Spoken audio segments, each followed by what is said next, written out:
the official ticket provider of AT&T Stadium. Again, that's SeatGeek.com.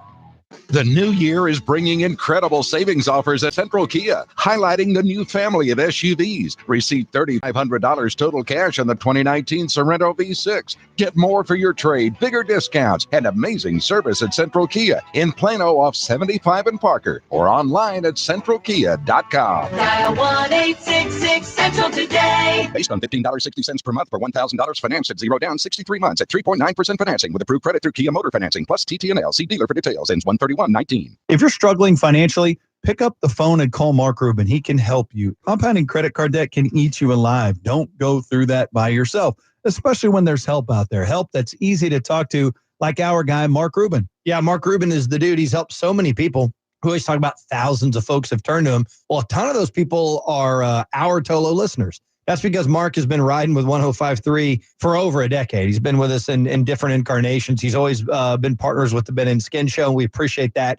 So we know a lot about Mark besides just, what he does with his profession there. And we know that he's a good dude. You'll like him. And why does that matter? Because when you're handing over, your personal financial situation, you want to feel confident in the person you're handing it over to. Mark will instill confidence in you immediately. You're going to like working with him, whether it's foreclosure or repossession or IRS problems or medical bills or whatever has put you in this bad spot. Let Mark Rubin get you out of it. It's Mark Rubin and Rubin and Associates at 1-800-LAWYERS, or check him out online at DallasTexasLegal.com. Sean Shreve here. I'm sure you set some New Year's resolutions. I want to lose weight. I want to feel better. Well, Men's T Clinic can help. With 3 locations conveniently located across the Metroplex, there's no excuse not to make an appointment at Men's T Clinic. If you want to hit your goals for 2019, give them a call today. You'll sit with a medical professional who will help come up with a custom plan for you. So call 1-800-246-LOW-T. Men's T Clinic, 1-800-246-LOW-T. mensteclinic.com. This is the exclusive home of Dallas Cowboys football. KRLD FM and HD1, Dallas, Fort Worth. Let's go, Cowboys. A radio.com station. Live from Radio Row at Super Bowl 53 in Atlanta. You're rolling with DFW's #1 midday show, the GBAG Nation, on 105.3 The Fan. Welcome to the nation. A surprise guest as we open up hour #1 right here on your home of the Cowboys, 105.3 The Fan. Our guest, most recognized as the coach at Notre Dame, offensive coordinator at New England, as well as other high-profile coaching jobs in college football in the NFL, Kansas City. He's now a broadcaster, doing radio on Sirius XM. I'm officially a loser. Oh, man. Oh, no. What does that make us? We are losers. Coach Charlie Wise. Losers. I didn't say you were. I said I'm officially one. You had a good run. All good things have to come to an end, I guess. We got to set this up properly for our listeners. Where are you supposed to be, Coach? Actually, yesterday I did one of the main radio stations in Boston. So what I try to do is I try to be as fair as I possibly can so that if somebody else comes and asks you, so you're not doing one and not the other. I just don't think that's the right way of doing things. And so you were aimlessly wandering around looking for the other Boston station, and you're just here. Actually. And then I got these guys from Dallas and said, how about them Cowboys? Yeah, let's do this. Are you a Cowboys fan? How do you feel about the Cowboys, Charlie? I grew up in New Jersey as a Giant fan. So, I never had a lot of love for the Cowboys. But I do like the Jones family. I have a lot of respect for them.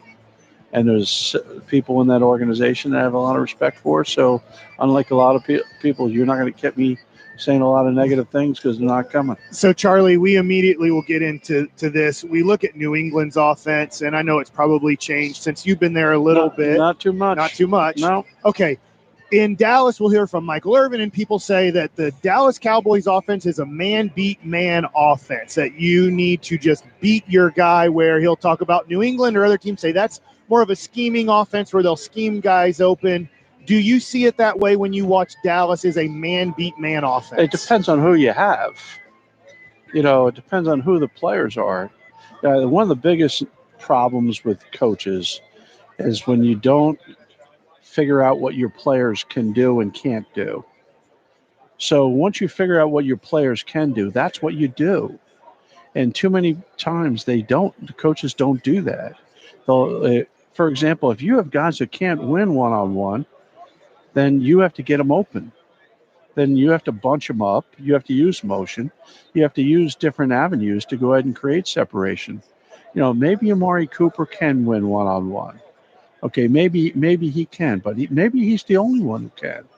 Or maybe Beasley can win in the slot one-on-one. So you really need to know who you have. What do you got with Gallup? What do you have with him? I mean, looks like you got a lot of potential for a young guy. Runs real well. Was a really polished college receiver. So you look at those guys and say, okay, go get me a frontline tight end, or maybe one of these young guys who had some numbers at the end of the year can do something. And then you say, okay, you got yourself something. Coach Charlie Wise here with us. So what do they have in Dak last year? I'm sure you saw maybe the numbers. They were running into run front so much, almost not trusting Dak to beat man coverage. There's nothing wrong with running into run fronts. Okay, the Cowboys, obviously, between their offensive line and number 21, are built to run the football. And you want to make the quarterback be successful, then run the hell out of the football. And it's not necessarily your rushing yard average that's important. It's your rushing attempts that's important. Because the more they have to commit to stopping the run, and with 21 already, you have to understand you're going to have to commit to stopping the run. It opens up the whole passing game. Okay. Let me ask you then about the way they run, the down and distance, the pre-snap motion. Are the Cowboys up to date in your opinion on those things? Until you study what they're doing on it, that I'd be ignorant to answer that question, because until you really study what they're doing, you have to look and say, well, I would do it differently, or this is how I would do it. But until you're sitting in that room, with your coaching staff, studying the opponents, knowing your guys and studying the opponents, it'd be erroneous to answer the question without really knowing that. So I thought you said two great things before we went on the air. The first one was, if you want my cell phone number, I can fix your offense. And the second one was, I know a lot of people in Dallas may not believe it, but you can win with Dak, and you really like Dak. I loved him from when he was in college. So what would you do with him? Okay, well, my kid was coaching at Alabama. My kid's a young coach, okay, but at 25, he's already going into his fifth year of coaching. 2 years at Alabama, 1 year with the Falcons. Not a head start. And now he's going into his second year as an offensive coordinator at a Division I program at FAU, and he's only 25 years old. Impressive. Okay, so when he was at Alabama, they played against Dak in Mississippi State. They sacked him 8 times that day. The guy kept getting up and still threw over 300 yards and made the game at least competitive. And I'm watching and saying, who is this guy? I mean, he was the toughest quarterback I had seen in quite some time. Okay, slinging it all over the yards, getting beaten up and getting up like it was no big deal. It looked like damn Rocky Balboa. That's what to give an analogy. So I kept an eye on him. And let's face it, if it wasn't for a DUI or whatever he got after his senior year, he would have probably been about a second-round draft choice. It probably cost him a couple of rounds because the fourth round was dictated by the drinking incident. It wasn't dictated by his play. I mean, so you look at this guy. What is he made to do? Well, maybe he's not Tommy Brady slinging it on every play. But if you're taking your play action shots down the field on first down because everyone's trying to stop number 21, okay, now all of a sudden you got home run shots. You already brought in your number 1 wide receiver. That means your number 2 receiver went to your number 1 went to 2, 2 went to 3. You've already changed the whole complexion of your offense. Your offensive line's coming back and play. Now you want to make a change at quarterback? I mean, just as long as you don't get overpriced. Just as long as you don't get overpriced on them, right? Let's face it. Once you get past the rookie contract, you're going to have to pay more money. It's just, you're getting them on the cheap on one end. So it isn't like you're really going crazy on the other end because he should have been making a lot more money by now anyway. Charlie Weiss with us right now on 105.3 The Fan. How much or how little does Bill Belichick have on kind of the offensive side of the ball for the Patriots? He doesn't involve himself very much. What he does is he'll spend time with the quarterbacks going over both the defensive coverages and the defensive personnel and all their strengths and weaknesses. I mean, so he'll do that with the quarterbacks. And in addition, he'll give you a handful of suggestions, but those suggestions are never like on game day. Not like on game day, all of a sudden he's saying, let's do this or let's do that. So like he'll watch tape just like anyone, the rest of the staff, and he won't wait till after the game plan is in. You know, nothing used to bother me more than when coaches would come to you after you already did the game plan and say, I got these 8 ideas. Well, why don't you tell me that on Tuesday morning at 8 o'clock, not Tuesday a.m., not p.m., after I've been working it all day, working on a first and second down game plan. But he'd have some ideas, and I'll give you a perfect one that helped us win a Super Bowl. We're playing in Super Bowl 36 against the Rams, and we're watching their left corner, okay, on our right side, watching their left corner in the red zone, jumping everything. So we had a play where, I had this guy by the name of David Patton, as an outside receiver coming in motion, running it out. And he said, after the first week of practice back at the ranch, we're down there, and he goes, don't you think you should possibly run an out go there because the guy's jumping all over it? So we practiced it once or twice. First time we got in the red zone, we're on the 10-yard line. You want to keep the head coach happy? Call the play that he suggested. David Patton runs a little out go, touchdown, good guys. So, normally when Bill gave you a suggestion, it was based off of evidence, not off of just a feel. It was based off of evidence, and normally it was a positive one. Now, there'd be times where he'd give some play, and you'd be in the middle of a game, and you'd be in some kind of flow and say, let's run it now.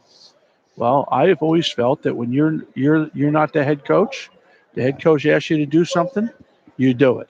Okay, even if you don't totally agree with it, it's his show.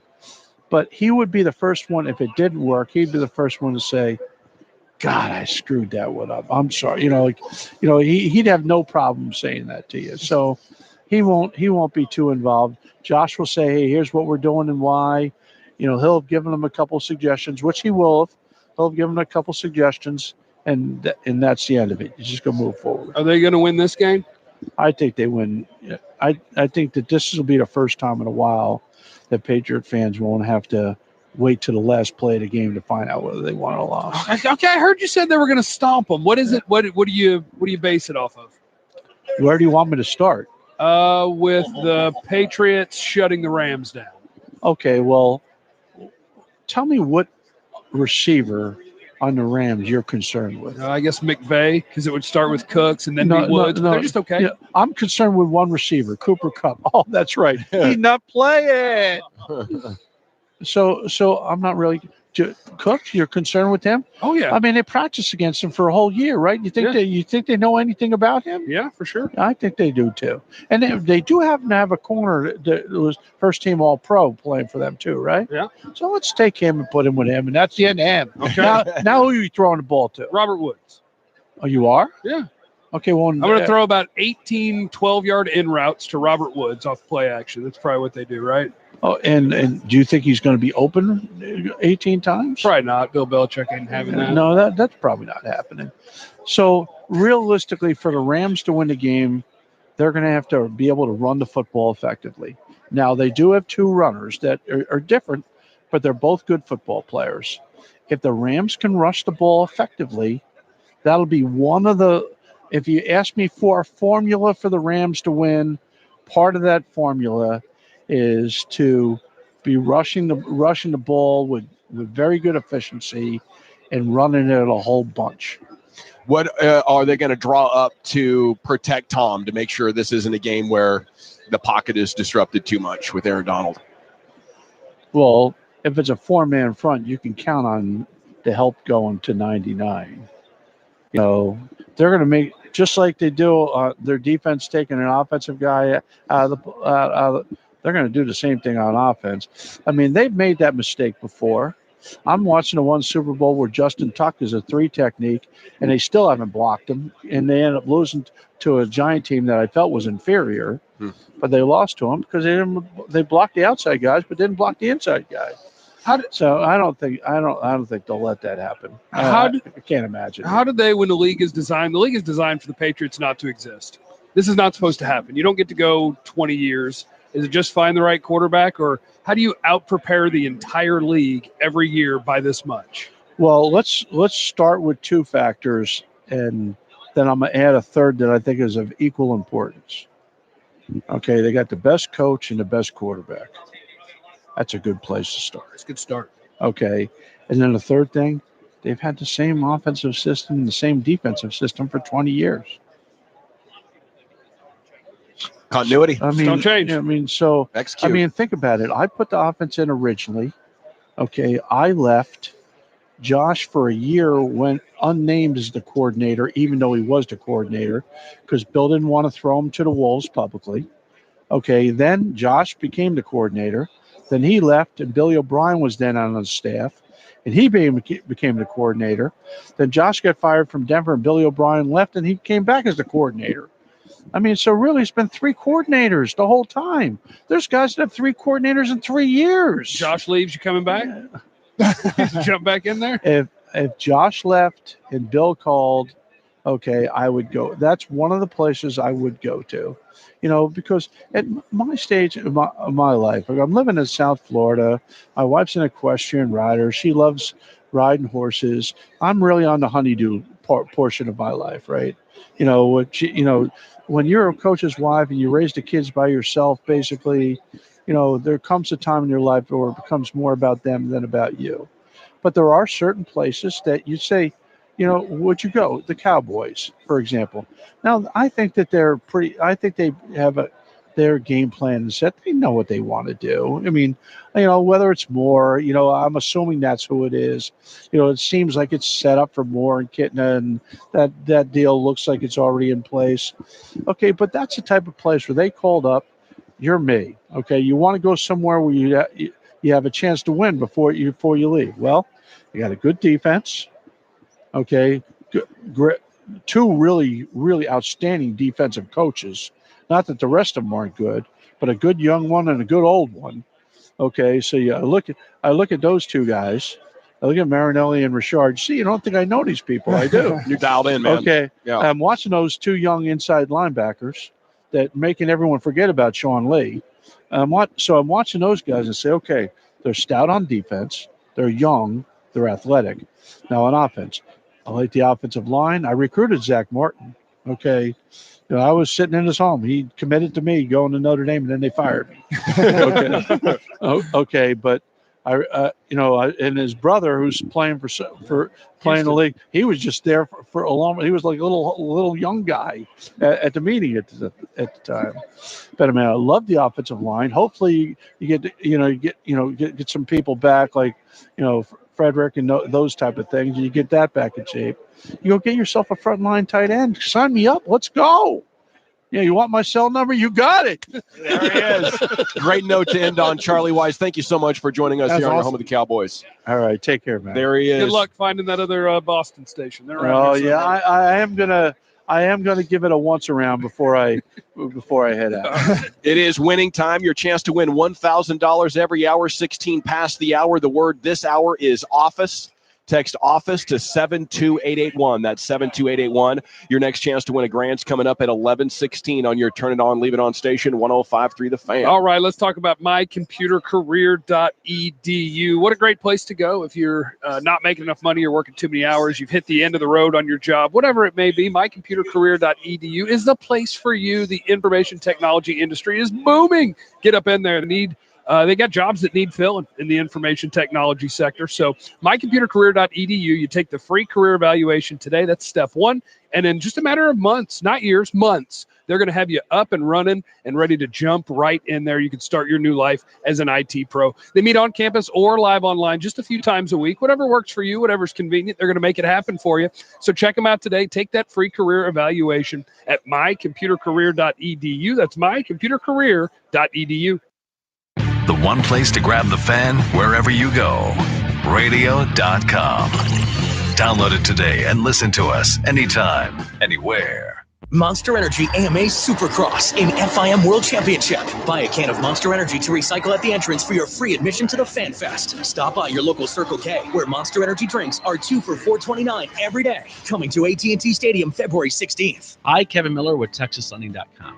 Usually in the mortgage world, rates go up very fast and they come down very slow. But what we've seen recently is the fastest drop in mortgage rates in the last 20 years.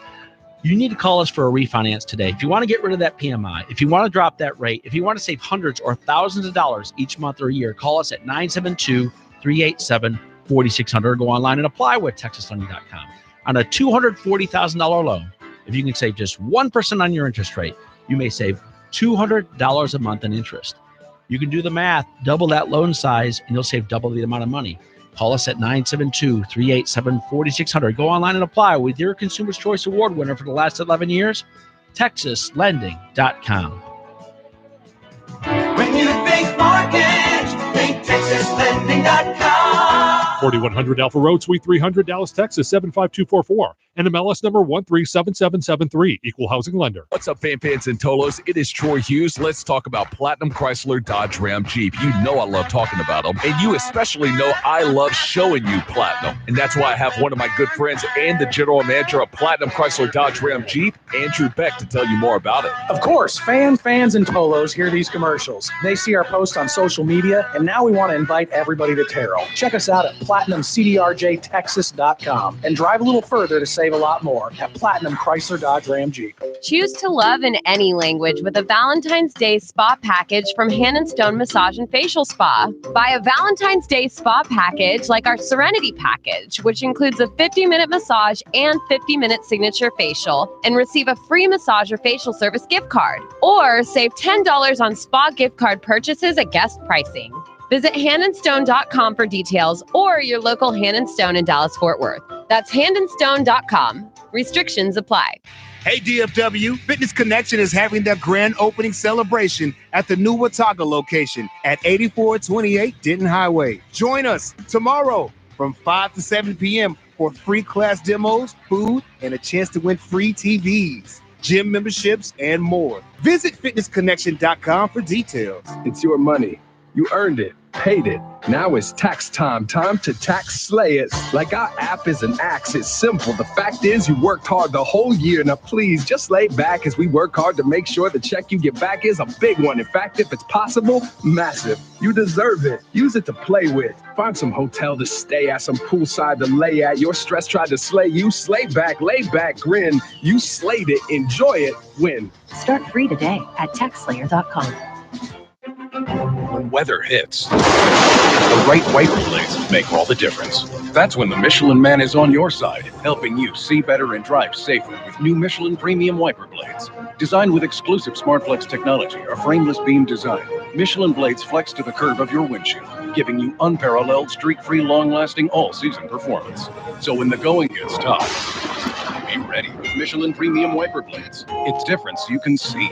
Available at Walmart and other fine retailers. We're the home of the Cowboys and Rangers. 105.3 The Fan. We're brought to you by Central Kia of Plano. Let's guess what day it is next. Watch your green grow at Central Kia. With super low payments on acres of new 2018 Kia Soul, Fortes, Optimus, and Sorrento. America's best value. 866 Central. We're just one call away. It's so easy. CentralKia.com. I'm Lucius Alexander. Back to more GBAG Nation on 105.3 The Fan.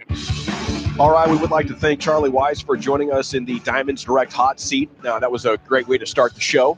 And London Fletcher is going to join that hot seat coming up in about 10 minutes. We'll talk with the former Rams and Redskins linebacker and a man that played in 256 consecutive games at that position. Just insane, some of the stuff on his Wikipedia that I was going through last night. We'll talk to him about linebacking in the NFL and that Super Bowl with the Rams all those years ago. But right now, it is time to guess what day it is. Segment's brought to you by the Frankels at 1-800-LAWYERS. If you suffer a personal injury and it's not your fault, call Scott and Mark Frankel, official lawyers of the Tolo, at 1-800-LAWYERS. And here's Dirk with that big question of the day. Uh-oh, guess what day it is? Guess what day it is, huh? Anybody? All righty, what you got today, Lucius? Fox Brothers Barbecue Appreciation Day. Fox Brothers Barbecue. You guys are in Atlanta. Fox Brothers Barbecue is some good barbecue down in ATL, bro. Oh, okay, well, the cold did hit today, so it better be pretty close. Because I'm going to try to DoorDash it. Okay, because until today, I was willing to walk wherever. This may be the end of that. I don't know what the temperature is outside because I didn't go outside, but I felt it through the window, which means it's cold. Yeah, it got cold last night. It was down in the 30s. Yeah. That you might have had a beer park on at the time, so you didn't notice it. Yeah, I did. Yeah, sure did. That feels nice, warms you up a little bit. But yeah, it's legit cold. Okay. So I don't know. I might be in for the afternoon. All right, well, let's check that out, Mike. Today is the day that taxis should go away. Oh, wait, why? We used a taxi last night. It was okay. Yeah. It charged $15 for 0.5 miles. Really? Well, it was like 0.3 miles. 0.3 miles. Wow. He didn't want to take us, but they were outside the hotel. And I'm like, you know what? Then we got into a Uber or Lyft. I'm not sure which one. Going back, the guy was 10 times nicer. Actually, He could fit seven of us. It was a decent rate. I just felt the cab was like just to take us because I'm like, yeah, it's freezing cold outside. I don't want to walk for 7 to 10 minutes right now outside. And he decided, okay, fine, get in the car. And then we got out and he's like, yeah, $12. And I'm like, fine, whatever. The hotel to the aquarium is listed as about a quarter mile. So we did take a quarter mile taxi ride, and we did do that. There was one turn involved, and he did drop us off about 300 yards from the door. Yeah. He was really a bad guy. Was not happy with us that we asked to get in his cab. It was not great. Gavin, what day is it? It's National Building Security Day. Oh, they cranked it up today. Did you guys notice? Yeah, they're checking the barcodes and everything. Yeah, somebody, I guess it's been long enough in the week now that people have sent out pictures and people are trying to maybe impersonate the credentials. So you got to get your game tight with that kind of security stuff. Yeah, they're full on grabbing them now. Yeah. They're grabbing them and looking That's around. Good. In Minnesota, they're like, yeah, whatever. The guy stopped me at the security line, and he just looked at my picture, and he goes, "That ain't you." And I looked at him, and I said, "I can make the same face." I said, "That's me. I'll show you this face." If you're on the fan cam, 1053thefan.com/fancam. I looked at it, and so I held it up underneath me, and I made the serial killer face that I'm making in this picture. Yeah. And he was like, "But that guy doesn't have hair." And I was like, "That's the thing about hair. You can actually grow it." So these are 6 years old. Yeah. These pictures, so we might need to actually send a new picture. Get an update going. This was before I had a girlfriend, and I looked really angry. Dang, this picture of mine's 10 years old. Yeah, but you look badass. You're doing your little forward lean. Thanks, with, man. With a little one eyebrow. That's a professional headshot right there. Yeah, that's Thank a good one. That's really well done. Today is Yodel for Your Neighbors Day. Yodeling. We'll yodel for WEEI later on in the show. It'll be great. Wow. School Day of Nonviolence and Peace. Those two things go together. So tomorrow you can start having unpeace and violence in your schools just today. Yeah, but for today, just keep it down. Yeah. Chill out a little bit. Well, some of these schools might not be very crowded back home. I saw that 25% of students are out sick at one North Texas middle school. Just like a quarter of the kids are gone. Good. Super Money sick. for my wife. Today is National High five. More people get sick in the Dallas area. National Inane Answering Message Day. So have a stupid answering machine thing going on. If somebody calls you, just something real dumb. Yeah, people used to do bits on them a lot. I used to, Yeah. Yeah, the hello thing. You go, hello. Hello? What? And then it beeps. Today is National Escape Day. So if you're in prison, get out of there. It shows a picture of like a vacation, but I'm thinking more prison. My kid wants to do that escape room thing. Ooh, I would love to go. I'll take him. Okay. I want to do escape rooms. I love logic puzzles. I want to get up in there and try to figure this thing out. I think it'd be awesome. Escape rooms are badass. I've never been to one though. It's like Saw when Shaq and Dr. Phil had to try to figure out how to get out of the room. Yeah, I like it. I just you're not in. Neither of you are in. You don't like my No, stuff. I would want to do it with like my the kids. things I like. They have different levels too. I found out. Like I kind of looked I'll into do level it. 1.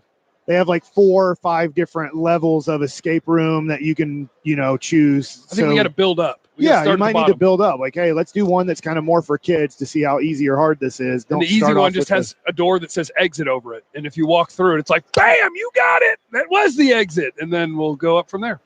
And today is National Croissant Day. Oh, yeah. The thing about the croissant, what about it? The best ones aren't in the deli. The best ones are the Pillsbury fake croissants. That come out of the oven. That are just some kind of glorified biscuit essentially. Those are great because they're so warm, and you just put some butter and honey on them. And that might be my favorite kind of bread or like dinner roll to have. Yeah. The Hawaiian bread's obviously an all-timer right there, but that Pillsbury croissant out of the oven in the tube. You get about 3 dozen of those. You replace your pillow with them. You just lay down on them. Yeah, I'll check them out. Take a little smoky. and you then cut those into like fourths or fifths, and you just wrap it around. So then you get your pig in the blanket. That's nice. And I'm a mustard guy, so I dip that in a little bit of mustard, and I got myself a good snack. No, I'll trick out a croissant myself. I like to do like some cheese.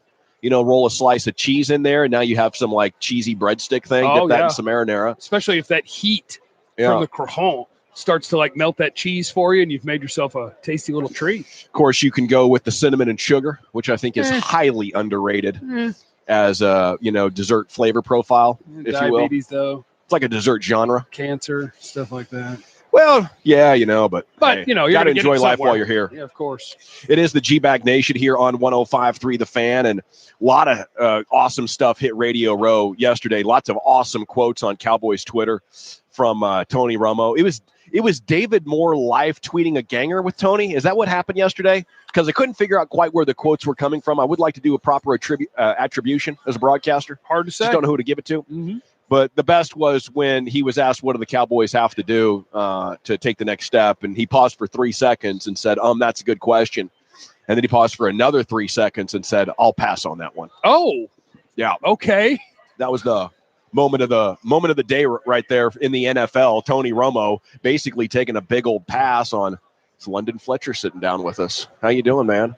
So, wow, that's pretty intense. What is it? Hire a new coach, get a new quarterback? What do you think was in his mind right there as he is like? I'll guess coach. Considering. Yeah, my guess is going to be that he was thinking about the head coach, and he was like, I guess I won't say this out loud, but you guys know what I think. Bring me back, something like that. I wish he would have said that would have been great. Yeah, that would have been really good. That would have been awesome. He would have owned the entire week here in Atlanta, that's for sure. Okay, sitting down now and joining us in the Diamonds Direct hot seat here, live on Radio Row, Super Bowl 53 on your home of the Cowboys, is a man that played 256 consecutive NFL games. That's durability right there. An Iron Man for the Rams, Washington, and the Bills. And obviously he made a ton of plays against the Cowboys over the years.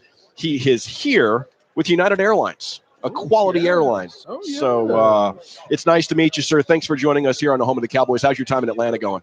It's going great, man. Thanks for having me, man. I'm kind of in cowboy country, huh? Absolutely. Home of the Dallas Cowboys. Am I safe? I tell people, I meet a lot of Cowboys fans all over the country, and they know I play for the Redskins. And they give me crap. I said, man, why are y'all giving me crap? There was a season I could have been like the third leading receiver on the Cowboys. As many picks I had on. Did you catch the one against Romo with like a minute something to go to kind of end the season for the Cowboys? No, but I got to him a couple sacks that game. Okay. But and I tell people, hey man, why y'all getting on me? So Romo, he's doing his things and he's a great announcer predicting the plays. I was like, why didn't Romo predict that I was about to intercept him? All the shots I fired. love Tony. I tell you this, and so great respect for the Cowboys and Tony Romo, Jason Witten. And after the game, my last time I played against the Cowboys, it was my last regular season game against the in DC.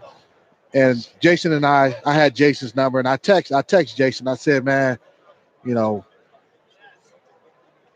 and Romo brought the best out of me because when I was going against those guys, I knew I had to be on top of my game. And I just had to let him know that when I faced him and faced Romo, that I knew I had to be on top of my game.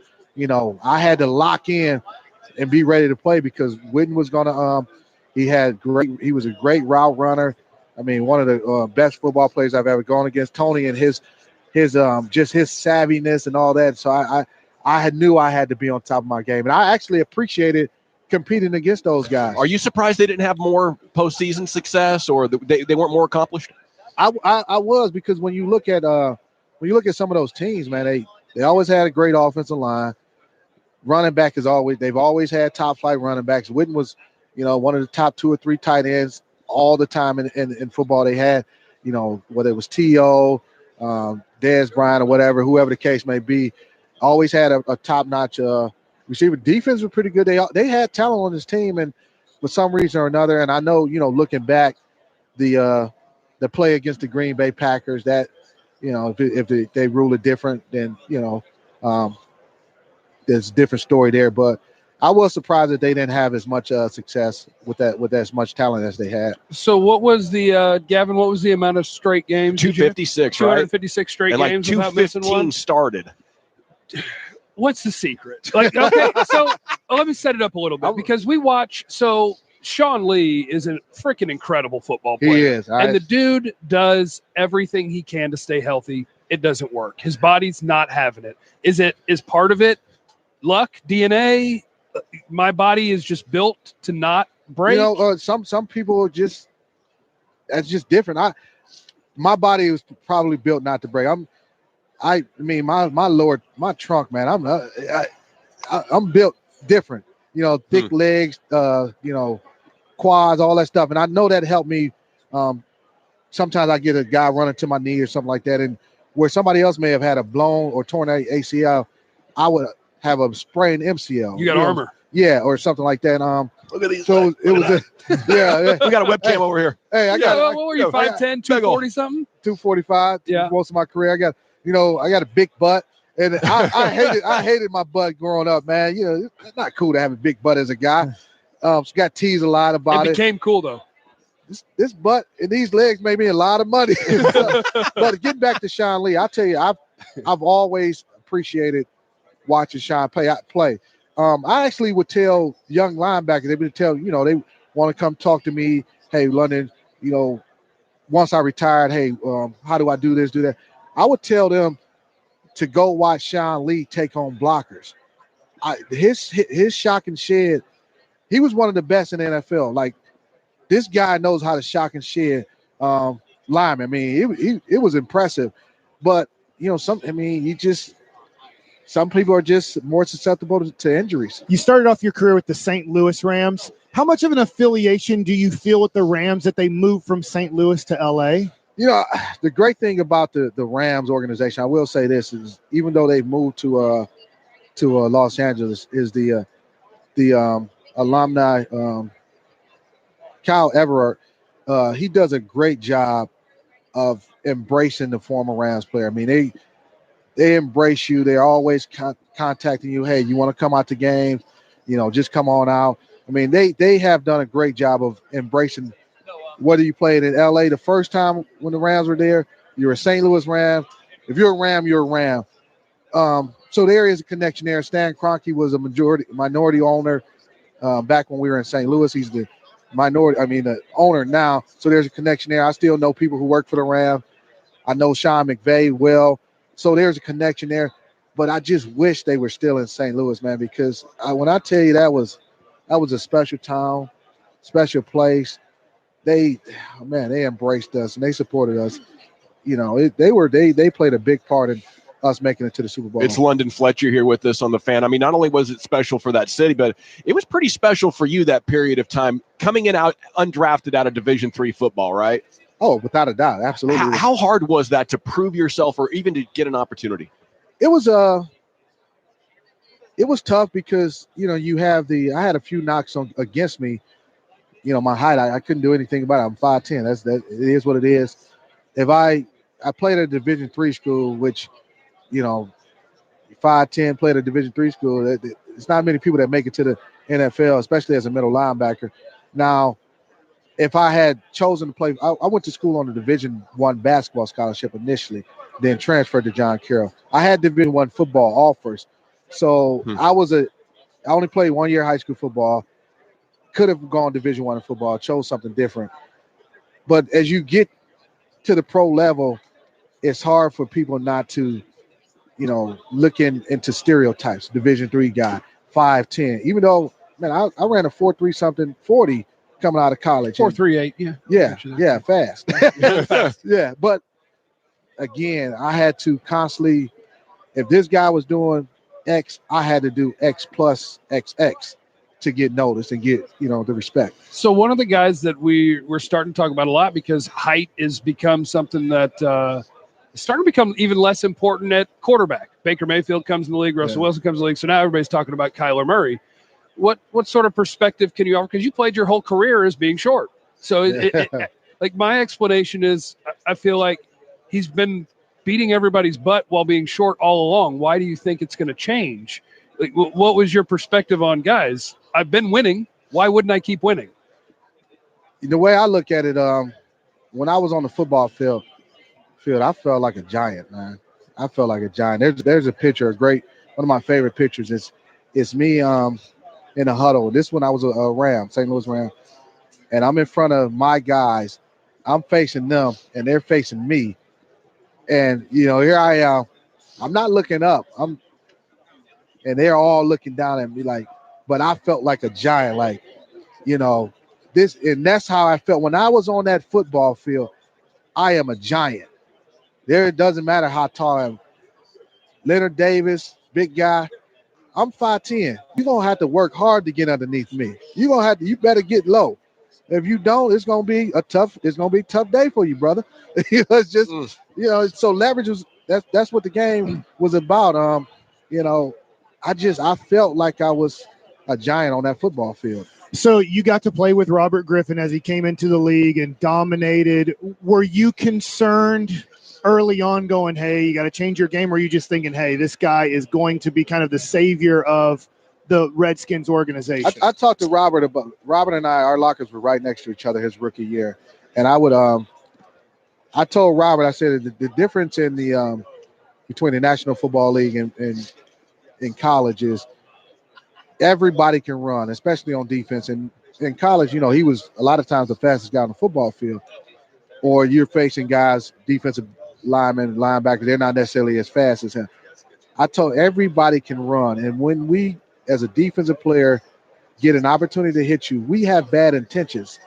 So it's okay to run out of bounds. You don't have to fight for another yard. Don't take those unnecessary hits. That's what I told him, because he's too important to us. Dude, you're too important to us to take, all these hits. And, eventually that's what really, hurt him.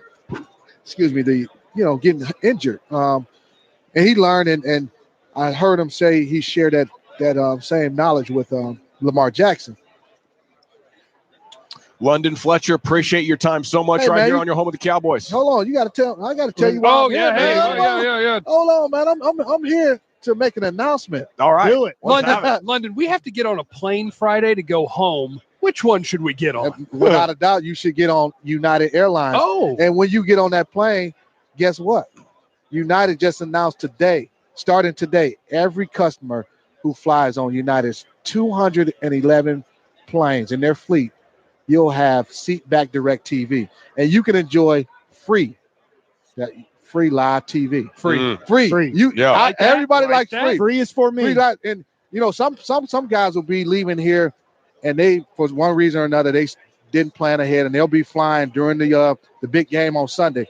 Well, they don't even have to miss the game. They won't have to miss a play, because with this seat back direct TV, 30,000 televisions on these United Airlines planes, you'll be able to watch the game, the big game. But this is every single day. So from here on out, you'll be able to enjoy seat back direct TV. You can go to united.com to find out more information. I know I've been on many planes during a time where it's a game on that I want to see, or it's a show on that I want to see, and it's like, man, I can't see it.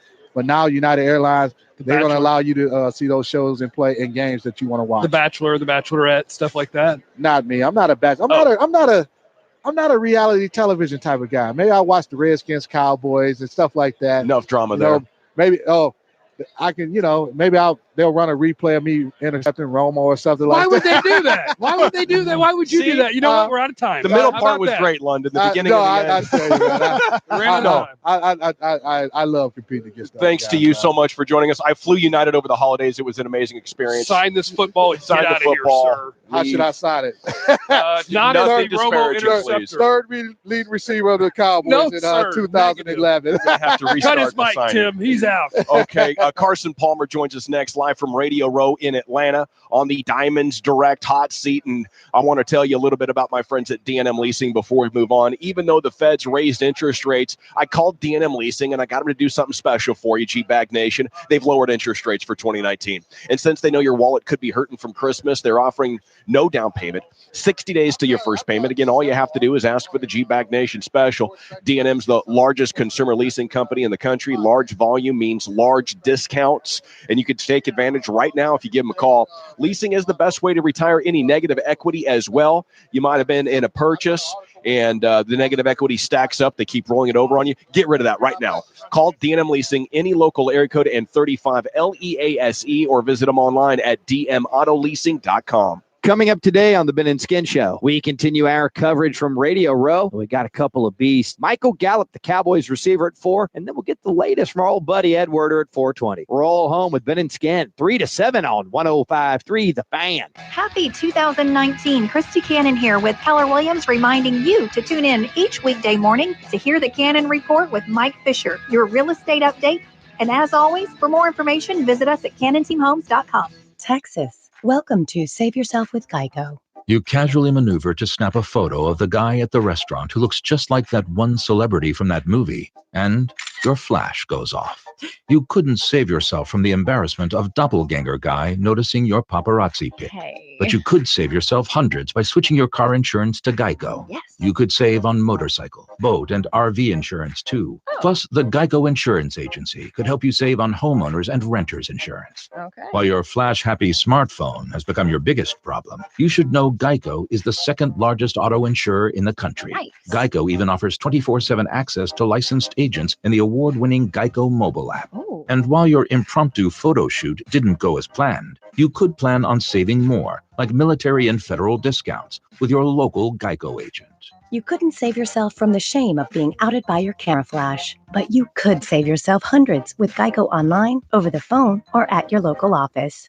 At Planet Fitness, you can get down with your judgment-free self. Now extended through January 31st. You can join for only $1 down, $10 a month, no commitment. Planet Fitness has cardio, weights, and locker rooms that sparkle like a glass of New Year's champagne. Only $1 down, $10 a month, no commitment. Join in club or online at planetfitness.com. Planet Fitness, the judgment-free zone. Backed by popular demand, join now through January 31st for $1 at any of our 35 area locations. Annual membership fee applies. Participating locations only. See club for details. Indeed knows finding the right hire takes time away from your business. Hiring a qualified data engineer felt like a second job. More job seekers use Indeed than any other site, so there's no better place to find someone with the skills you're looking for. I needed someone with a master's in computer science and database experience. Plus, Indeed screener questions help you find your shortlist fast. Now I'm back to having just one job. Get a $50 credit to give your first job posting premium placement at Indeed.com/credit. Terms, conditions, quality standards, and usage limits apply. Additional terms online. Looking for ways to save with your Medicare plan? Walgreens is a preferred network pharmacy with many plans nationwide, which could mean lower copays for you. So bring your prescriptions to a Walgreens pharmacy today to start saving. Walgreens, trusted since 1901. Walgreens participates as a preferred network pharmacy with United Healthcare, Cigna HealthSpring, and Express Scripts Medicare. For a complete list of available plans, please contact 1-800-MEDICARE. TTY users should call 1-877-486-2048. 24 hours a day, 7 days a week, or consult www.medicare.gov. Other pharmacies are available in our network.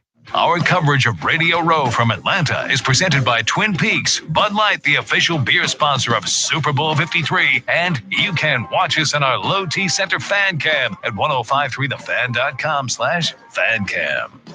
Ben and Skin here, and the Low T Center now treats more than low T, including low thyroid and cholesterol. Get your levels checked. Schedule your quick and easy health assessment at lowtcenter.com. It's covered by most health insurance. The Low T Center, reinventing men's health care. Register at 1053thefan.com for your chance to win tickets to the Dallas Winter Boat Expo at Dallas Market Hall. The show will be in town February 1st through 3rd and February 7th through 10th. Tickets, details, and more info at dallasboatexpo.com.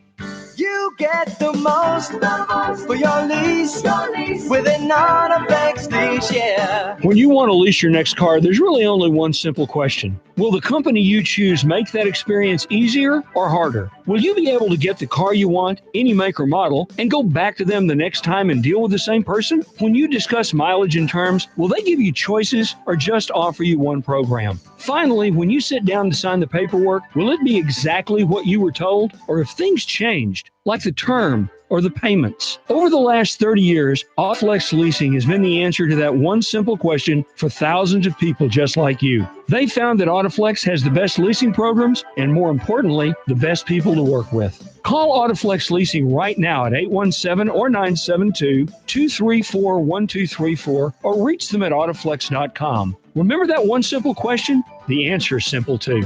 Autoflex lease, oh yeah. Interviews, stories, news, and maybe a little bit of trouble. All week long, we're live at Super Bowl Radio Row in Atlanta on the home of the NFL, 105.3 The Fan. Okay, welcome back, GBAG Nation, right here on your home of the Cowboys. We're live in Atlanta on Radio Row, and all the big guests are coming in now, including our next one, Heisman Trophy winner at USC, three-time Pro Bowler, Bengals, Cardinals, and Raiders. Our Radio Row coverage also brought to you by Bud Light, the official beer sponsor of Super Bowl 53, as Carson Palmer joining us in the Diamonds Direct hot seat. Good morning, sir. It's great to meet you. Thanks for coming on our show. Thank you. Thanks for having me, fellas. So in my memory, it was a number of years ago, but you guys were about to beat the Patriots in the playoffs, right? And then you got hurt. Is that right? I got hurt against the Steelers. Oh, Steelers yeah. It was. So what are your memories when it comes to taking on Tom Brady and the Patriots? What can you share with us and our audience? I played against them a handful of times. Unfortunately, I never had a chance to beat them. I had plenty of chances, but I never beat them. But I never looked at it as playing against Brady. I always looked at it as Belichick. And as great as Brady is, I feel like today the Belichick doesn't get he's still underrated in some senses. It's all thought to be Tom Brady, but Belichick, what he did last week in the AFC Championship or 2 weeks ago now, slowing down the Chiefs to 0 points in the first half and 42 yards in the entire first half. He always had something that you weren't prepared for. And I feel like maybe 2 or 3 seasons I opened up the opener was against the Patriots, which is a terrible position to be in because it's like giving Belichick 2 weeks to prepare for you for the Super Bowl, except for he has 6 months or 4 months to prepare for your team. And so opening up against the Patriots, it consists, it always seemed like I looked at the schedule and we always opened up either there or they were coming to us. And you always had something that would come up in the game plan. You go to the sidelines and go, well, what are we going to do about this? How do we haven't practiced against this. We haven't thought about this. We haven't talked about this. And that's what makes him so great. And I still, to this day, feel like he's underappreciated. As much hype as he gets and as much as people talk about the greatness of Bill Belichick, he may be even greater than people are talking. So you start off with what they did in the first half, and then the fourth quarter, there was a zillion points scored in that game. And I go back to kind of the wild card round in the NFC, Seattle, Dallas, Philadelphia, Chicago, all playing unbelievable, almost can't score defense for 3.5 quarters. And then it seems like in today's NFL, with 6 minutes to go, no matter how great your defense is or bad your defense is, you can't stop the offenses from getting what they need, whether it's a touchdown in field goal range. Why is it that offenses, no matter how tough it's been to move the ball for 3.5 quarters, seems like they just move the ball at will when they need to late in the game? Well, I think there's a couple factors. One being great players make big plays in big moments. But the other is you saw it in New Orleans. I feel like the rest just kind of just said, let's let them play. Let's let them play. It's almost like in NBA games. There's all these fouls called in the last couple of minutes. No ref wants to blow the whistle and send somebody to the free throw line and have somebody lose at the free throw line. It's kind of the same in the NFL. The refs just kind of let, they officiate a game one way, and then it gets to the end of the fourth quarter or the beginning of the fourth quarter, and all the refs kind of take a couple steps back and just let the players play. So obviously the instance in New Orleans 2 weeks ago against the Rams, that was a little bit more than anybody anticipated as far as letting them play. But I think a combination of great players making big time plays, like the 3 third downs that New England converted in the AFC Championship, the great catch Gronk makes on 3rd and 10, that the ball's a little bit behind. He goes up over Eric Berry and makes that play. You're just seeing great players find ways to win games. When you watch a football game, since you're a former quarterback who has a lot of experience, are you watching it like Tony Romo announces it to us? He's the first ever guy, at least in my lifetime, where he's trying to give you look at the safety real quick. If he's cheating here, then it should go in the middle. If he's dropping down once the ball snap, it's going to go to the outside. Are you watching the game like that too? You try to on the TV copy. You don't always get, the 40,000-foot view of the whole field like the announcers have when they're sitting up at the top of the stadium. But I think every quarterback, that's watching isn't, as blown away as everybody else by Tony's comments, just because that's all he's doing is playing quarterback and saying it. You see a safety rotate one way or the other, what's coming.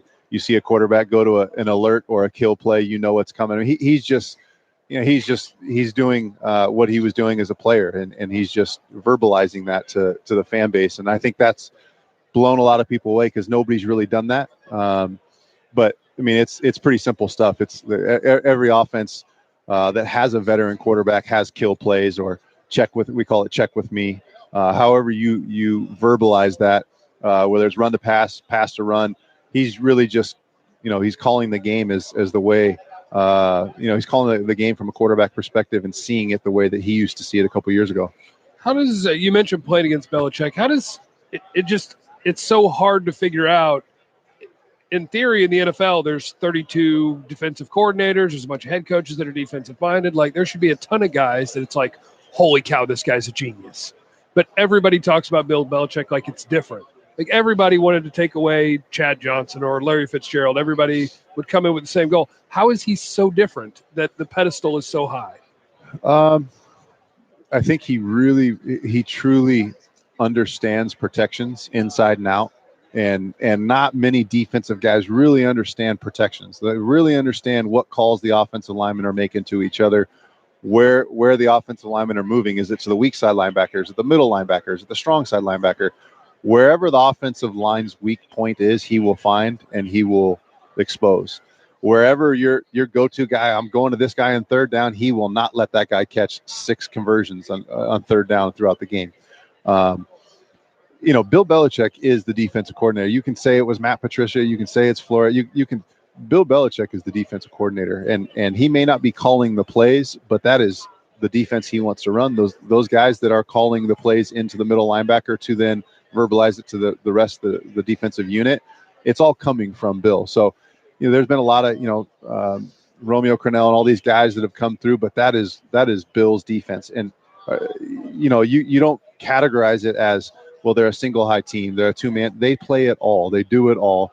They don't ever have a bunch of Pro Bowlers on defense, but they have guys that really understand what Bill wants to get done in that game plan. And that's why, they continuously get here. They continuously get here because he finds the right guys that can execute what he wants to do. He doesn't need, a guy I play with, Chandler Jones, who's one of the best defensive ends in the game, 10, 15 sacks a year. He doesn't need that guy. He doesn't need a guy that gets 10, 15 sacks that's going to eat up 8 or 10% of his salary cap. He wants a bunch of guys he can filter in that are going to do exactly what he's calling them to do on this 1st and 10 or this 3rd and 3 or this, 2nd and 9, whatever it may be. He doesn't need the Pro Bowlers. He doesn't need the guys with the high contracts. He needs guys that are going to execute what he wants to be executed. And that's, why he's always here. So it's Carson Palmer with us. And speaking of those Pro Bowlers, we need to talk about the FedEx Air and Ground Players of the Year. And voting starts for that tomorrow, right? Well, voting's been open this whole month. Voting closes tomorrow. So wow. I know Ezekiel Elliott might be a fan favorite in Dallas. He got my pick for the FedEx Ground Player of the Year. Yeah. I voted for Patrick Mahomes for the FedEx Air Player of the Year. But yeah, voting closes tomorrow. You can vote on NFL.com/FedEx. You can vote on NFL's Twitter page, but log on and vote because it stops tomorrow. Okay. And FedEx is donating $40,000, $20,000 on behalf of the FedEx Air Player of the Year, and $20,000 on the FedEx Ground Player of the Year. And that money goes to the USO Pathfinder program. And the USO Pathfinder program is awesome. It helps our retired servicemen and women transition and move on to the next phase of their life once they retire from military service. So it's a great program. FedEx has done an awesome job. These are 6 tremendously worthy candidates. It's going to come down to the wire. It's been a statistically a great year for these 3 running backs and a statistically a great year for the quarterbacks, the 2 old guys, then the young guy, Patrick Mahomes, throwing 50 touchdowns. Incredible from him. I think he's got a chance to be one of, if not the greatest of all time. It's almost like he's reinventing the job out there. What he did was as amazing as what Tom Brady's done at age 41. I mean, for him to come into the league with, playing at Texas Tech, it's not like he's coming out of, Alabama or the SEC. He came from, a smaller school, an inferior school with not a great record, to come in and just dominate the NFL. He'll probably win the NFL MVP. He should win an NFL MVP. I hope he wins the Air Player of the Year award for FedEx because 50 touchdowns in your first action is amazing. I know it's his 2nd year in the NFL. I don't care. It's his first year playing. It's his first year of reps, first year of experience. And then on the other side, for the FedEx Ground Player of the Year, what Ezekiel Elliott did this year, but what he's done from day one in Dallas, truly amazing. I mean, he's come in and carried the load for the Cowboys for the last couple of years, and he's got a couple more years of, leading the league in rushing, and what he does out of the backfield catching the ball is amazing too. You had great arm strength coming out of USC and in your NFL career. When you watch Patrick Mahomes throw a football, we're just impressed with his arm strength. Going to the right, throwing across the field, 40-something yards to Hill. It's just like the rules don't matter to Patty. You had great arm strength. Are you impressed when you see his arm strength? Absolutely. I mean, the velocity he gets. I've played with or around a lot of guys with really powerful arms, probably as strong as Pat's. They were never ended up being starters because they couldn't figure out how to hone in some of that power and some of that velocity. But for Patrick to throw the ball so accurately, so far down the field with so much velocity on it, but then to have the touch on the underneath stuff and be able to dink it to the back and the screen passes, he pump fakes and then lobs over, extending arms of defensive ends and gets the ball to turn over and get up and down. He has that rare ability where he has an explosive and powerful arm, but he also has a really soft touch to it when he needs to. And that is what separates him. There's a lot of guys that come in and can throw the ball 80 yards. And I've played with a bunch of them, but they can't hit a guy that's 12 yards in front of them, or they can't take enough mustard off of it when the guy's 8 yards in front of them. They throw that 200-mile-an-hour fastball that goes right through their hands and into a defensive player's hands. So he's got that rare ability where he's got the power and the velocity, but he can also take it off and touch it over defenders and get it in smaller, tight windows with touch on the ball. Thanks, Carson. That was great. Enjoy your week here in Atlanta. There Appreciate he is, Carson Palmer, right here on your home of the Cowboys, 105.3 The Fan. We'll come back and go around the NFL. All right, guys. Hey, Valentine's Day is coming up, and Simple Sleep Services has the perfect gift, a dozen roses and a lifetime of better sleep for you both. Look, if you snore, one of two things are happening. You're either keeping her up or she's kicking you to the couch. Neither makes for a healthy relationship. It's killing the mood, and if you have sleep apnea, it could be killing more than that. Guys, let's call Simple Sleep Services today for a free benefits check and diagnosis by a doctor who will prescribe the right custom-fit mouthpiece based on your type of snoring. Complete your appointment by February 14th, and you'll get a dozen roses sent straight to your Valentine. 2 birds, 1 stone. Everyone's happy and sleeping better together. Now, the number to call, 469-685-1700. Bookings are filling up fast, so you can visit simplesleepservices.com or the number again, 469-685-1700. This is covered by medical insurance, a proven solution that simply works for me and other guys at the Fan. You're going to get the right diagnosis, the right solution, the right treatment to help you wake up to better sleep with Simple Sleep Services. The one place to grab the Fan wherever you go. Radio.com. Download it today and listen to us anytime, anywhere. This CBS Sports Minute brought to you by the snoring experts at simplesleepservices.com. Get the right diagnosis, the right solution, the right treatment to help you wake up to better sleep.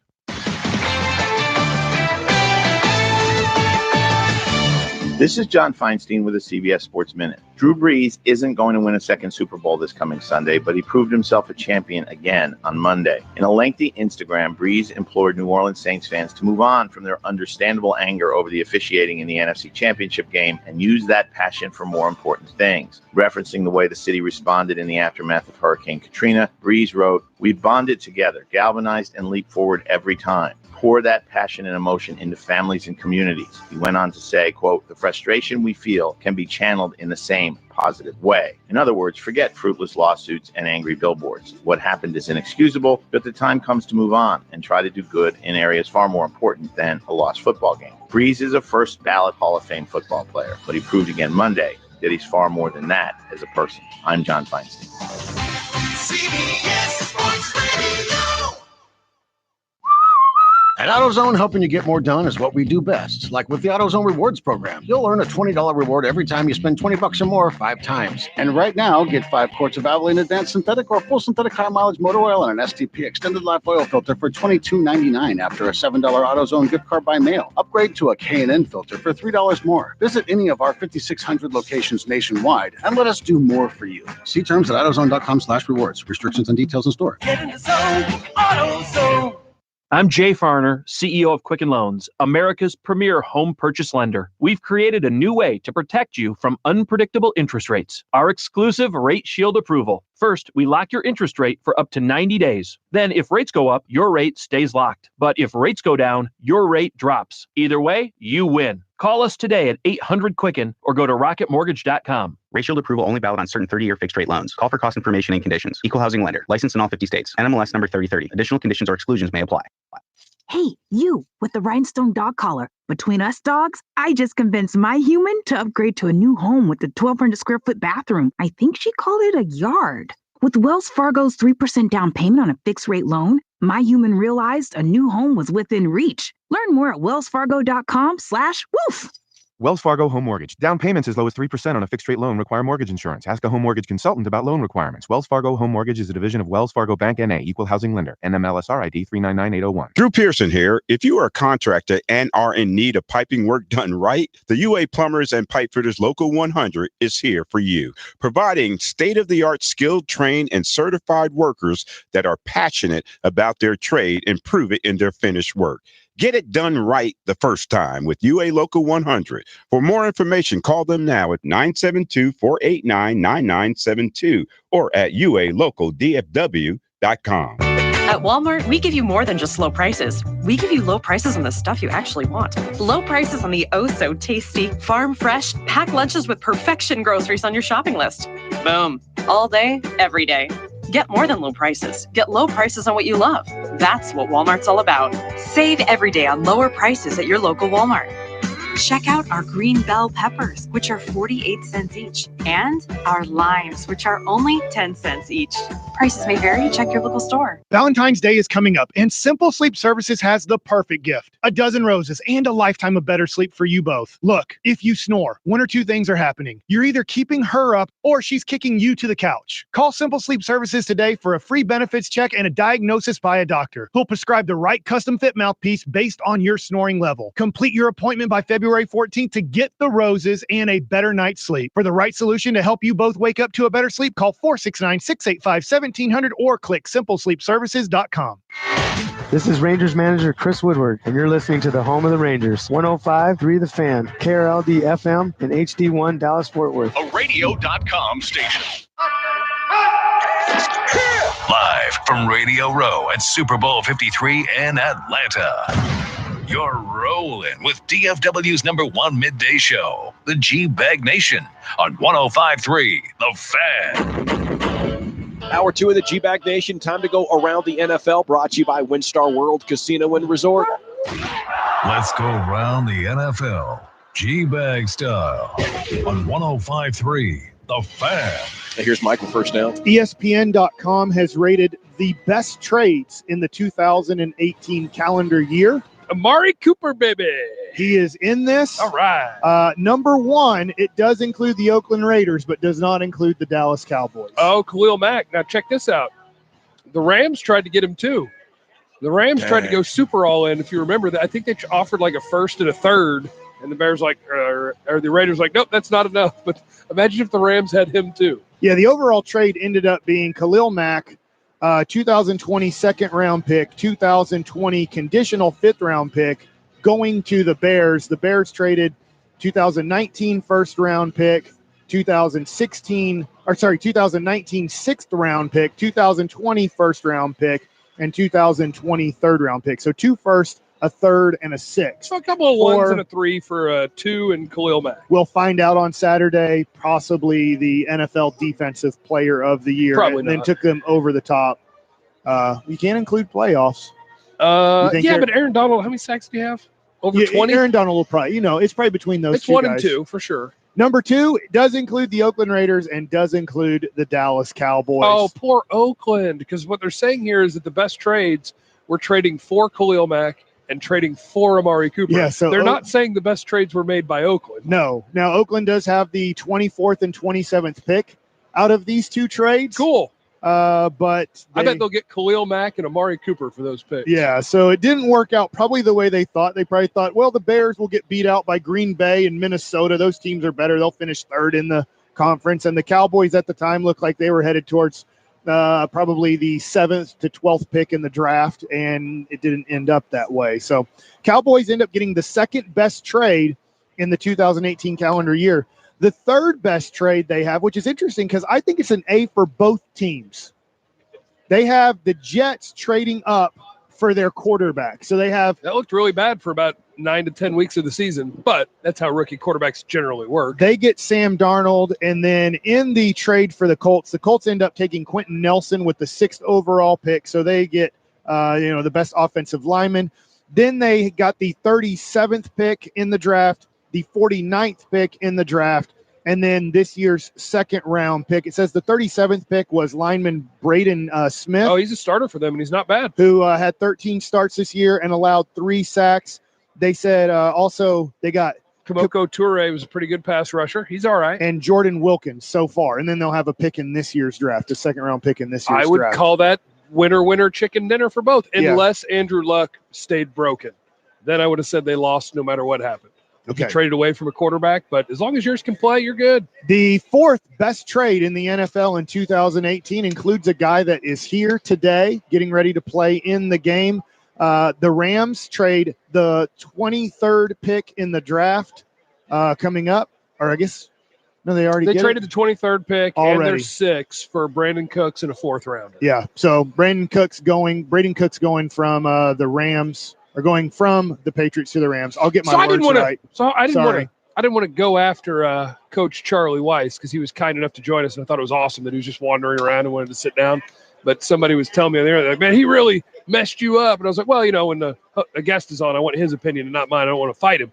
But the idea that the Patriots had Brandon Cooks once so he can't hurt them, that's nuts. Yeah. Brandon Cooks is really good. Brandon Cooks is not going to get shut down on Sunday. I promise. It almost seemed like he was trying to kiss Patriot butt to get a job. I connected those two ideas. Okay. Because he was coming awful strong with his opinion of Patriots victory. Yeah. And was awful dismissive of your point. And I did think he was great. I thought he was incredible. He was. But there was a couple things in there where I wanted to be like, should I fight back? I'm like, no, he's the guest. I want this to be about him. The other one was the Dak thing where, if you talk where he's like, oh, he was a second-round pick except the DUI. That's just not true. Well, Dak was picked where he was, and that's where he was going to be picked. His intangibles were off the charts, even with the DUI. Everybody in – it was the film. Yeah, when he talked to Dane and, he talks to all the scouts, he was like, listen, I know there was a DUI. Teams know there was a DUI. Every team I talked to says his intangibles are better than anyone in this class. They ain't worried about that at all. Well, I will say this. Every human being is going to be the way he is on the Patriots. If you had an unbelievable career there, they didn't kick you off the team. You went and felt like you got a better job at Notre Dame, so you left for your dream job because he graduated there in 1978. No human being is going to go through everything you went through with that organization. Oh, yeah, and not have a bunch of and love. not have a love for that organization. I mean, look, right. You're going to have hatred for teams that release you or trade you or fire you or whatever, but I mean, he's going to have a lot of love for the Patriots for the rest of his life. Number 5 is a Patriots trade. The Patriots get a tackle on the cheap.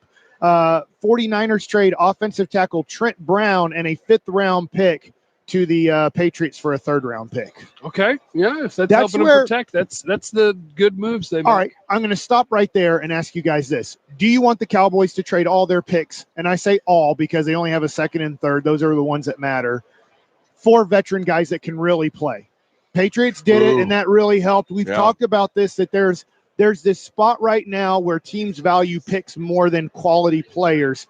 Would you be upset if the Cowboys traded their 2nd and 3rd round picks for really good veteran players already under contract? So as long as you're, improving your depth chart in a starter way, then I think you make those moves right now. I think you look at a solid tight end and a solid safety with their 2nd and 3rd round pick that are veteran known commodities. I wouldn't freak out. They won't.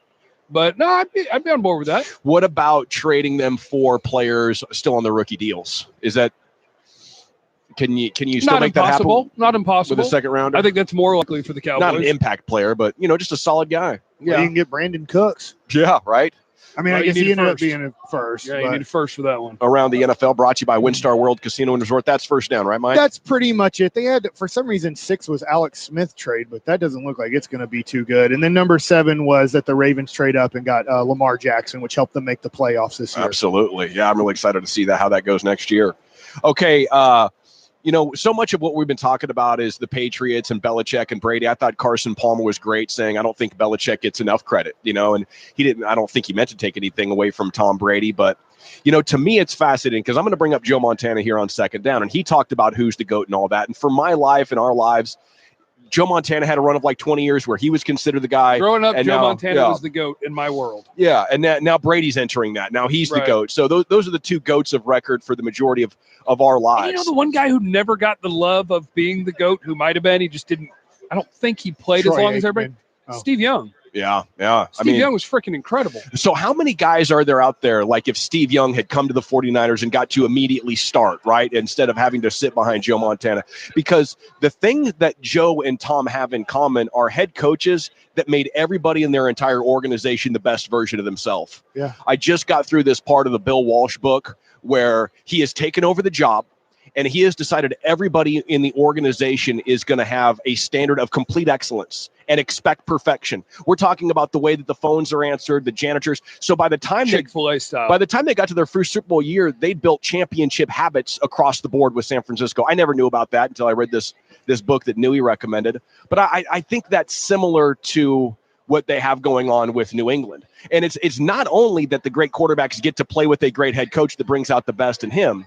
It's that everything is upgraded in your organization to such an extent when you have a guy that can be a perfectionist and yet not micromanage you, not make resentment become generated. Because there's people with the passion, there's people with the genius, but there's this human component that I think the true greats are bringing in, that they can insist on perfection. I mean, that should be something that leaders would say, don't do this to your guys. Don't ask them for perfection. I mean, come on, we're all human. Understand, be cool, let them, but with Bill, it's like, dude, if you're screwing up and not listening to me at practice, boom, you're gone. You're out of the game plan, So anyway, even if you're not screwing up, but if you're about to make a lot of money, boom, you're out of here. You're out of there too. I need yes. somebody in here who fears me. And Bill was great at that too. Like, you're a 28-year-old defensive tackle. You're in your prime. Goodbye. I know what's coming in the next 18 months.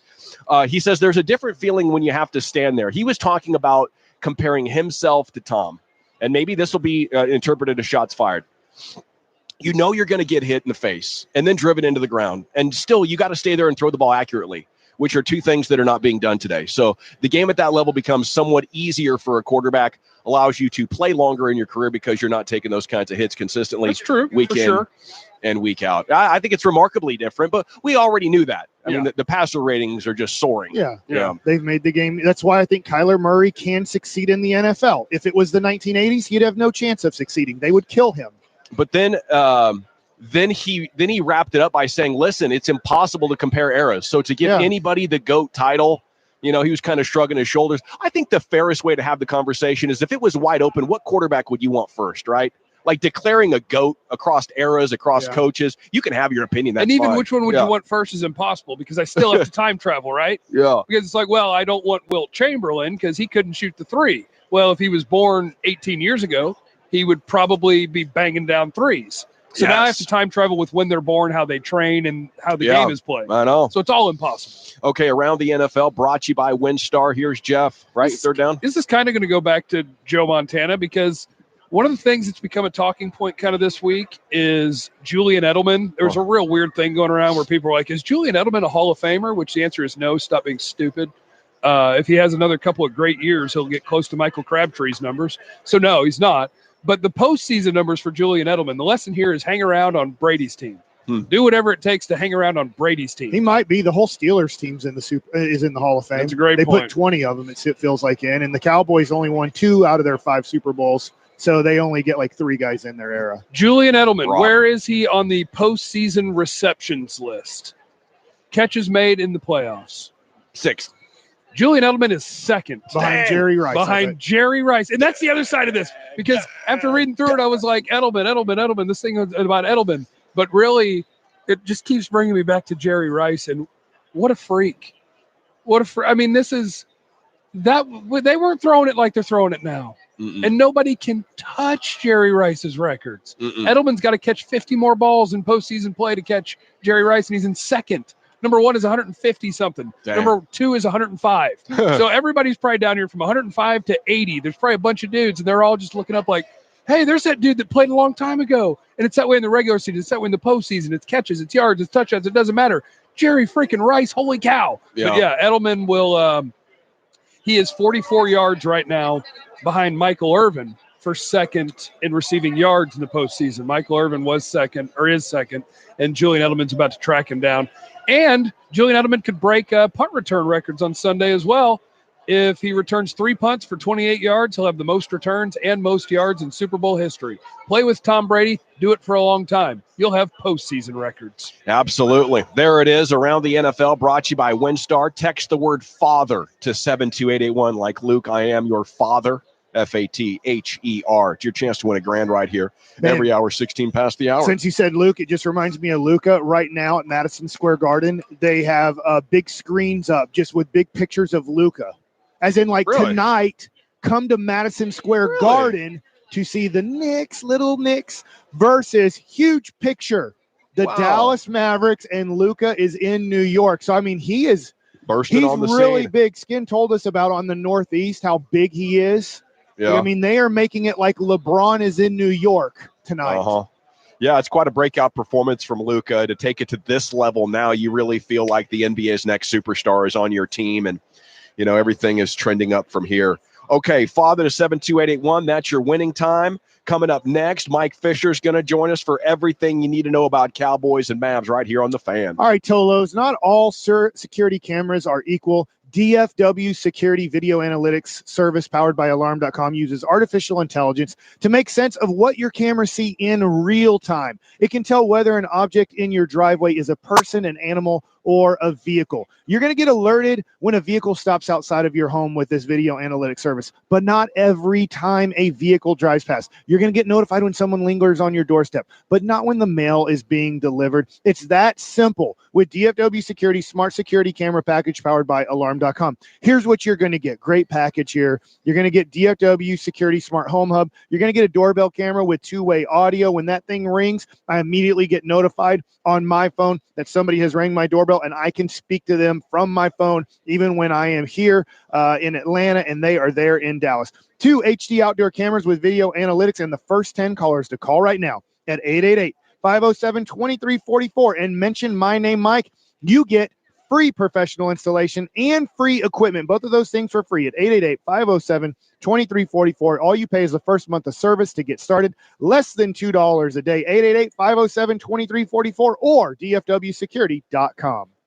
The only way you can take the fan with you is the radio.com app. Download it today and listen to us anytime, anywhere. Vin and Skin here, and the Low T Center now treats more than low T, including low thyroid and cholesterol. Get your levels checked. Schedule your quick and easy health assessment at LIICenter.com. It's covered by most health insurance. The Low T Center, reinventing men's health care. You know, TexasLending.com could close cashback refinances in as fast as 9 days.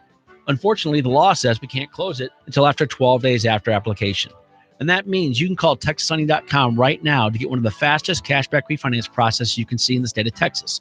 Call 972-387-4600. Consolidate that debt. Save hundreds of thousands. Go online and apply today with TexasLending.com.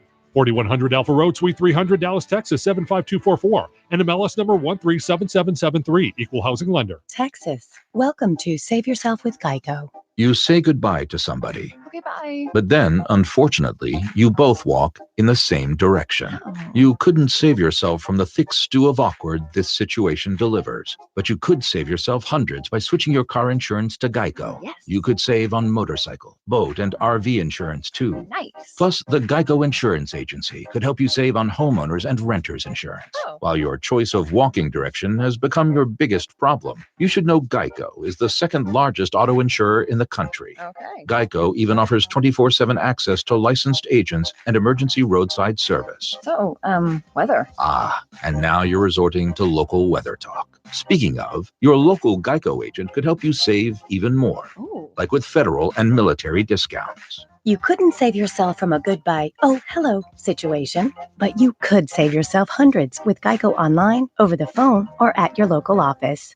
At Planet Fitness, you can get down with your judgment-free self. Now extended through January 31st. You can join for only $1 down, $10 a month, no commitment. Planet Fitness has cardio, weights, and locker rooms that sparkle like a glass of New Year's champagne. Only $1 down, $10 a month, no commitment. Join in club or online at planetfitness.com. Planet Fitness, the judgment-free zone. Backed by popular demand, join now through January 31st for $1 at any of our 35 area locations. Annual membership fee applies. Participating locations only. See club for details. Listen to the Ben and Skin Show for your chance to win a pair of tickets to see Carlos Santana and celebrate his landmark Supernatural album and his historic 1969 Woodstock performance on the Supernatural Now Tour. It's going down Saturday, July 6th at Dos Equis Pavilion. For more ticket information, go to livenation.com. Can I talk to you about Mark Rubin and 1-800-Lawyers? Because this guy is great. He is a miracle worker. It is why he is amongst the official lawyers of the Tolo. Mark Rubin, 1-800-Lawyers. And what it comes down to is getting you to enjoy life again. Financial stress, it may have become overwhelming in 2018. Go pick up a phone and call Mark Rubin right here. 1-800-Lawyers. Mark's a Tolo. He's been with us since the very beginning of the Fan. 10 years running. Maybe you overspend over the holidays. Maybe 2019 is the year you want to get your credit back in order. Call Mark Rubin. Yeah, if you left 2018, you feel that weight of crushing debt. Make sure you don't carry that with you into 2019. It's bad for your health. So life is already too short to be stressed out about money. You call Mark Rubin, 1-800-Lawyers. He's going to allow you to relax and focus on the good things. And 2019 is going to be a life-changing year for you. 1-800-Lawyers, the official lawyers of the Tolo. Mark's helped thousands of us over the years get on their feet financially. He can help you too at 1-800-Lawyers, DallasTexasLegal.com. Okay, welcome back. It is the GBAG Nation live here on Radio Row in Atlanta. Our coverage brought to you by Twin Peaks. It's also brought to you by Bud Light, the official beer sponsor of Super Bowl 53. We're going to talk to one of the most influential people in sports television coming up here in just a few minutes, Steven Espinosa, president of Showtime Sports. We'll talk inside the NFL, maybe some big boxing events as well with Steven here in a few minutes. But as always at this time, Mike Fisher is joining us for the latest on the Cowboys and the Mavericks. And good morning to you, sir. How you doing? When you said one of the most influential people in sports, I swear that was my build-up. Dang it. One of the most influential in DFW. Sure, at this table. Yeah. Well, think about this. I mean, the man who runs Showtime just wants to sit to hear the fish say. Right. Fish report. Yeah, absolutely. Wouldn't miss it for the world. Well, maybe we'll make it a darn good half segment. So what's the top thing? Tony's quotes from yesterday? Oh, I think Tony Romo is and Mr. S, you may speak to this too. I think he's the star of the Super Bowl. With all due respect to other great stars here, I would say in reverse order, McVay, Brady, and RJ Choppy and KT Fun Tweets. And then Romo. And then number one is Romo. An exploding star, isn't he? Is he the fastest rising star in sports media right now, Steven? Go ahead, jump in. I really don't. There's been a very small, short list of guys who've come in as sort of rookies into a national position. Usually as a sportscaster, you're on the third tier game, and then you're being seen by 4% of the country. But to come in, the Jason Witten, that's an experiment that hasn't worked quite as well. But to come in and as a rookie, come in and go to a network prime time, like one of the 3 or 4 key positions, it's almost unheard of.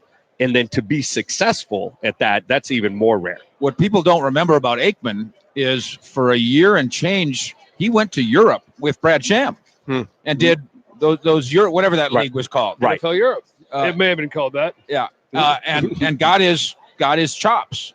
I've told the story about Craig James, who in 1990 hung around Valley Ranch working for nobody, had just retired as an NFL running back, just walking around with a notepad and a microphone trying to figure out what it is you do. And Romo didn't need much of that. The other thing that Romo has, and I just wrote about this, you can find it on Twitter at Fish Sports, Facebook at Fish Sports. Romo understands drama. And I don't necessarily mean this in a negative way, but maybe just a little bit, where he's done a great job manipulating this week.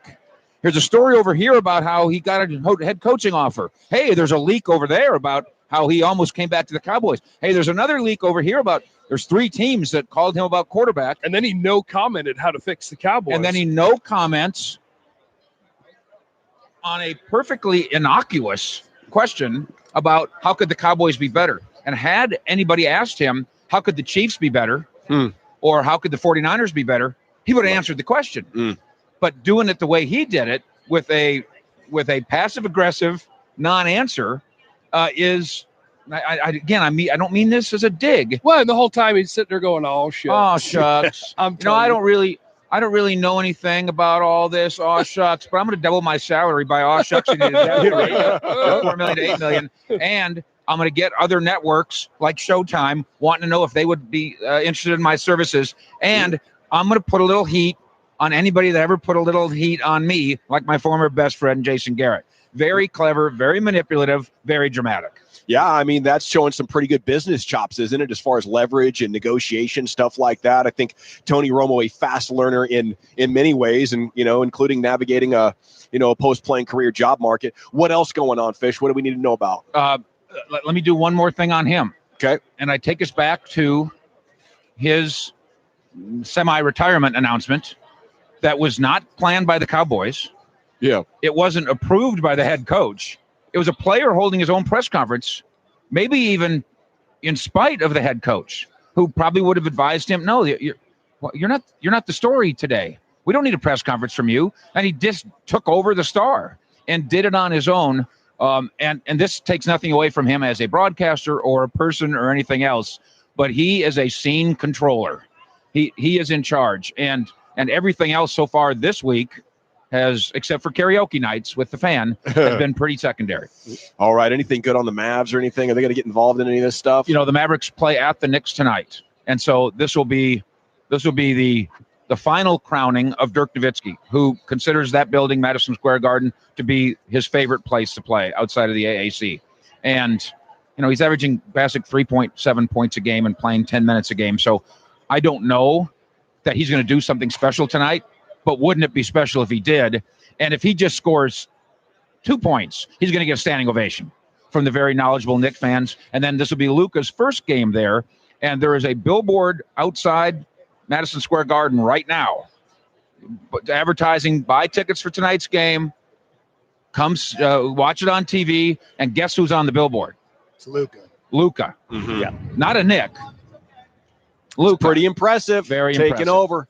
All right, Fish, appreciate you as always. We'll see you after the show, maybe a little bit later on, bumping around here on Radio Row, because as you heard just a few moments ago, we're being joined by Showtime Sports President Steven Espinosa right here. I'll take second billing. I'll take the second most influential sports person at the table. Yes, I'll take it. No, I recognize it. Tell us what's fascinating, what's good on Showtime this week, building up to the Super Bowl. You guys are so good at giving behind-the-scenes stuff. Well, what was a lot of fun is we shot inside the NFL as we normally do Super Bowl week on the field on Monday night, and it's one of my favorite things of the year with Inside the NFL, to go into the stadium. When it's just being set up, they've just spray painted the field. It's still wet, and it's sort of like you going into church. When no one's there, you almost want to whisper, because everything's quiet. It's and you just imagine the chaos that is to come. And it's sort of emblematic of all of Super Bowl week. It starts really slow and quiet, and then by Friday, it's absolute madness and chaos. Yeah. So what kind of storylines were uncovered there? What's the favorite kind of stuff that's going to be in the episode? It's sort of like, I think probably the question you guys have been talking about is, how are we back here yet again with the Patriots? Well, we don't want to be. I'll be the first one to admit, as a Cowboys fan still, look, I'm as tired of the Patriots as anybody else. But look, it's sort of like, why is they do things differently than the rest of the league? They do personnel differently. They do coaching differently. They run the organization. Why the rest of the league is at least somewhat content to allow them to operate at a different level. Like that, as if I were a different owner, like I would not sleep. I'm like, how does this keep happening? How can they be doing things so much better that even in a year where they are perceived to have talent that's in the middle of the pack, that we're still seeing them in the Super Bowl? Who are the members of sort of that show that are responsible for bringing all of that together, whether it's cast, crew, whatever? A lot of it comes from the guys, from Phil Simms, Boomer Esiason, and Ray Lewis, who've got some really smart minds. And then we'll bring in, Steve Smith, sometimes Brandon Marshall, other times, just to get different perspectives. And look, if there's one guy who's got a long history recently with Patriots, it's Ray Lewis. And he had some success against them. But you look at these guys, just the moves that they take. They'll take a right tackle, who washed out with the 49ers, and now he's the starting left tackle in the Super Bowl. So wasn't good enough to play right tackle for the 49ers, but he's good enough to protect Tom Brady's blind side. Like, they see something. The amount of players they scout more players than any other guys, and they don't end it at the draft. If they miss somebody at the draft, that guy's on a short list. And when his first contract is up, he's back there. So we since you brought up Tony and Witten a little bit earlier, I'd love if we could circle back and get a little bit more from you. Is Tony changing the way that job is going to go? Like, are we going to do more of what Tony's doing? And then with Witten, how many guys have you seen or coached or had come through that could become a really good broadcaster with some more experience?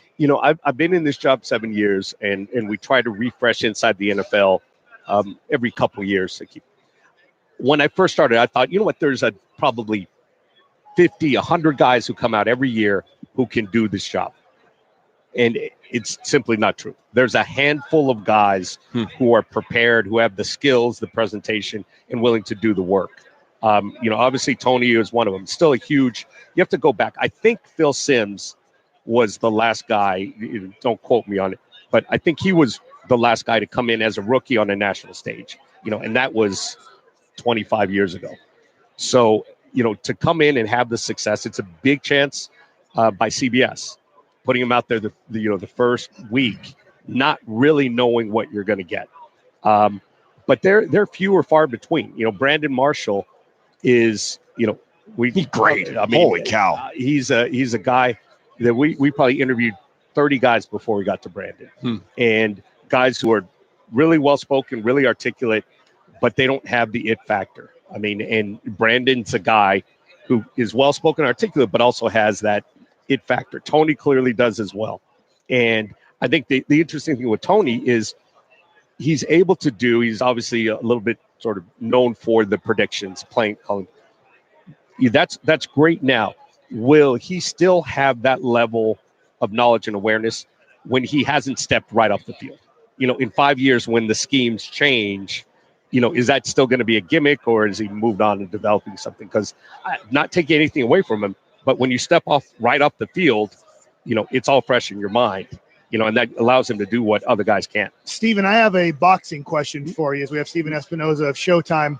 Errol Spence is our local guy from the Dallas area. One of my favorite guys in the sport. Really coming on the scene. And this is probably too high of where he could get.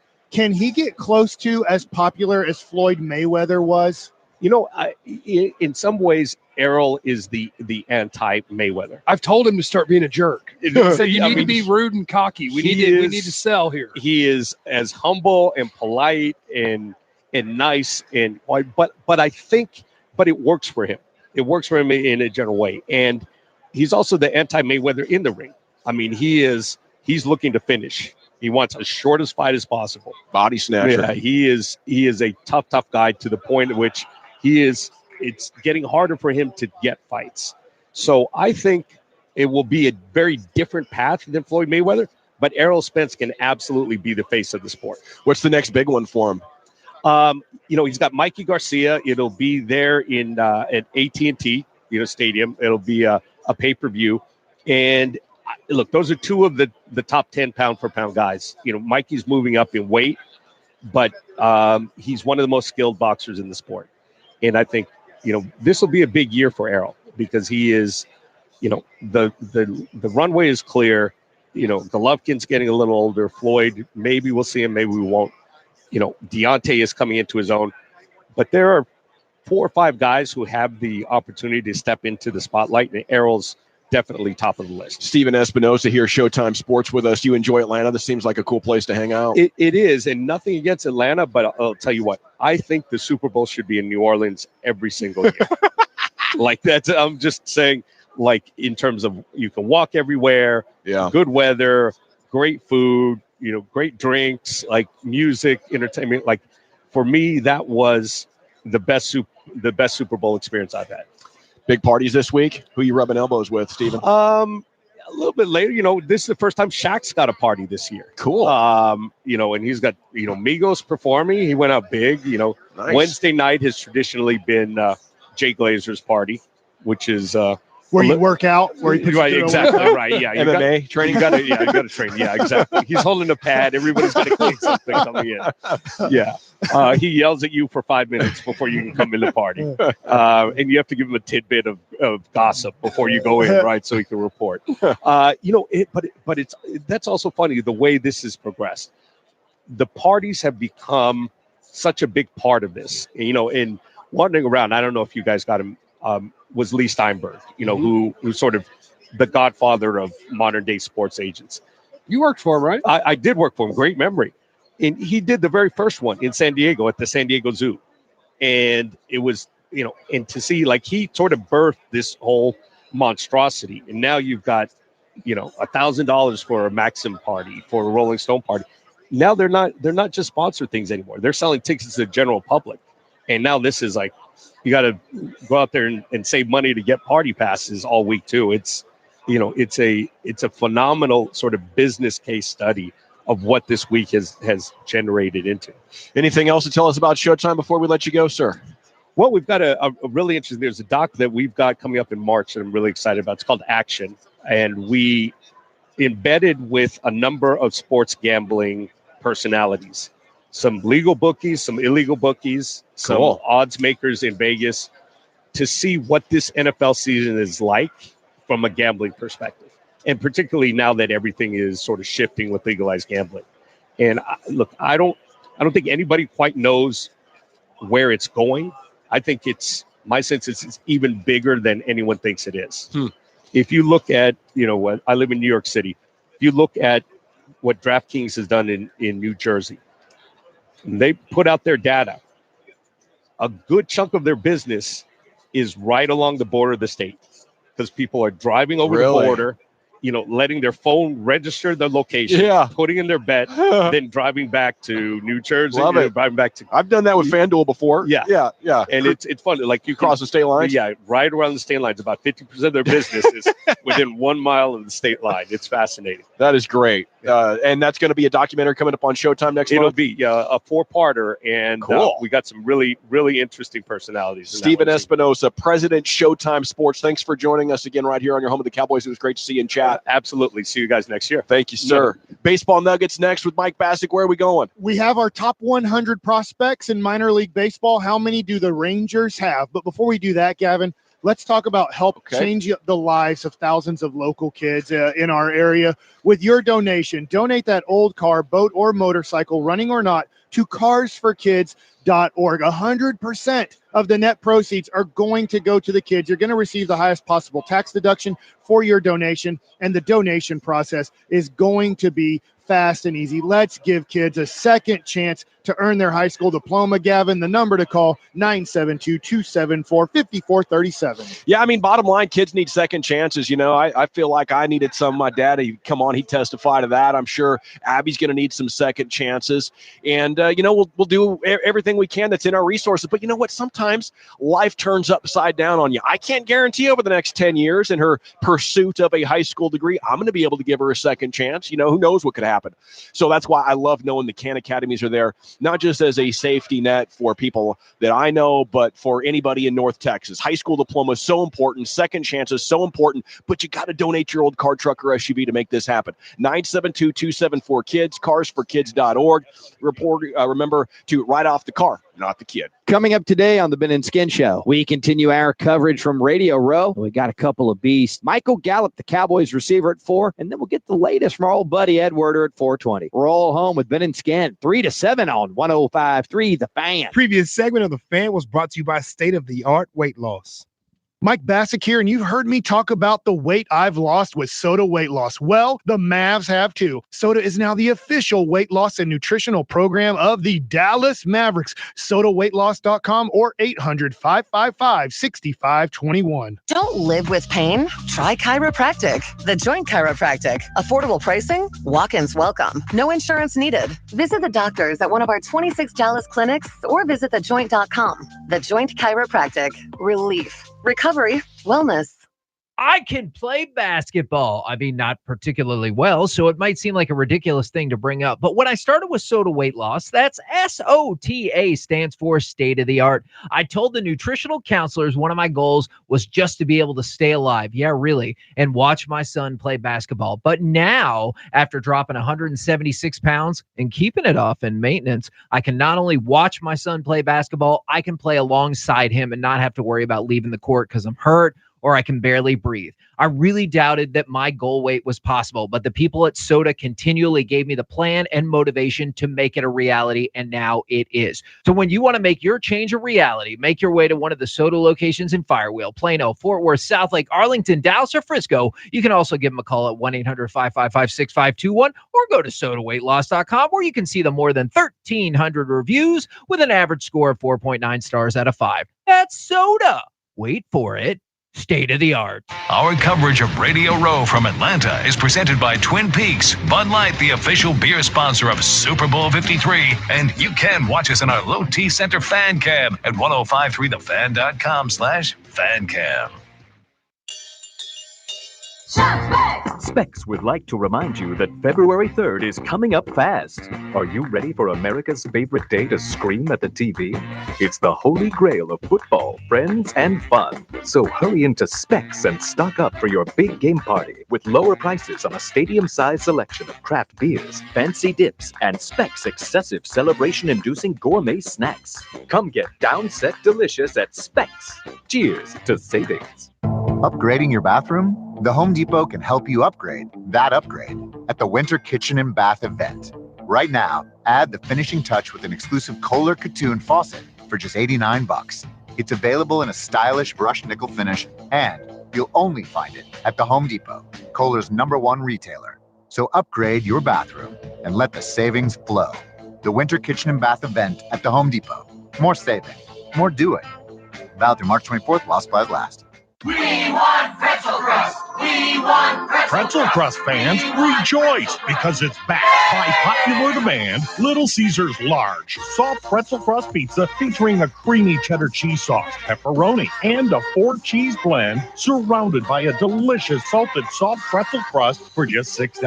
Hot and ready every day between 4 and 8 and only $6 from the home of pretzel crust pizza, Little Caesars. Pizza at participating locations plus tax. Hey DFW, Fitness Connection is having their grand opening celebration at the new Watauga location at 8428 Denton Highway. Join us tomorrow from 5 to 7 p.m. for free class demos, food, and a chance to win free TVs, gym memberships, and more. Visit fitnessconnection.com for details. Laugh until you're orange in the hair with the master of prop comedy, Carrot Top. The elevators talk. This hotel, I'm drunk. I heard a voice. Going up? I was like, yeah, I'm going up. Alone? Yeah, alone. Again? Yeah, again. Friday, March 15th at WinStar World Casino and Resort. Would you like some company? No, I'm all right. That was weird. Don't miss Carrot Top. Tickets are on sale now at Ticketmaster.com. Must be 18 to enter. Yo, Ben and Skin here, and the big game is right around the corner. And Barbecues Galore has you covered with all your party essentials. Whether you need last-minute supplies like charcoal, rubs, sauces, accessories, yes, they've got you covered. Need a grill? They have grills starting at just $199. They have patio furniture, bar stools, fire pits, and they can finance those items. 24-month interest-free financing. Barbecues Galore has everything you need to get your big game party on like a champ. Stop by and let the experts set you up. Barbecues Galore, not just a barbecue aisle. It's a barbecue stove. Super Bowl 53, Rams, Patriots. Here it's Sunday on DFW's home of the NFL, 105.3 The Fan. This segment of The Fan is brought to you by Dallas Truck World. They've got the Jeeps, and more Jeeps. There's 60 in stock, and you can check them all out today at DallasTruckWorld.com. All right, welcome back, GBAG Nation. Playing kicker trivia with Tim Collins here, the office ace, doing a hell of a job here for us on Radio Row. I got it on Row. First pick. I was just waiting for you. Vinatieri. Yeah, you got it, baby. Super Bowl coverage brought to you by Twin Peaks, and it's brought to you by Bud Light, the official beer sponsor of Super Bowl 53. It's time for Mike Bassick and his baseball nuggets. Here he is. Okay, so let's go to MLB.com, top 100 pipeline prospect list. So Baseball America, I think they've brought theirs out too. I just haven't paid attention where guys are or aren't, but I have paid attention to this one and read up on a lot of guys. Let's just start with our Texas Rangers, where we're at. The Rangers do have 3 guys in the top 100, so that's average. 30 teams, 100 people on the list. Who are any of them new ones? If you Did have we acquire 3, them?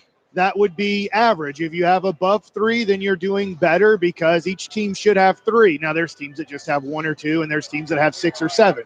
But you need to have 3 guys on the list if you feel like you're breaking even on this. Now, the problem would be this. The Rangers' first guy to make the list is number 85 on the list. Yeah. So you go through 84 guys until you get to a Texas Ranger, but the Rangers dominate the 80s. They have 85, 88, and 89 on the list. So 3 guys make the list. Here's what's interesting to me, and I think rightfully so, MLB has this right. LIII Tavares is off the list.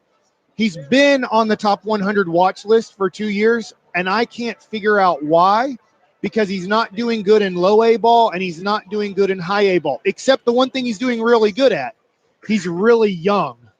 So he's playing at the age of 18 and 19 in those leagues when usually the average age in low A ball is 21. Is that our new Cuban? No. This is a guy. He's a Latin guy, but not Cuban. The Cuban guy is going to make the list. Yeah, we've been propping up LIII for 3 or 4 since he was 17, right? Right. Probably so 16 or 17. So he's very young. So, I mean, there's still a lot of growth. It doesn't mean, oh, no, he's not a prospect anymore. It just means, look, he was at a young age in low A ball and high A ball. So he was kind of pushed, but yet he hasn't had success in low A ball. Scouts love the tools. He hasn't been able to put it together. Right. And so he should, I don't know where he's going to start. He should start again in high A ball. At some point, you need to start showing that you can dominate a league.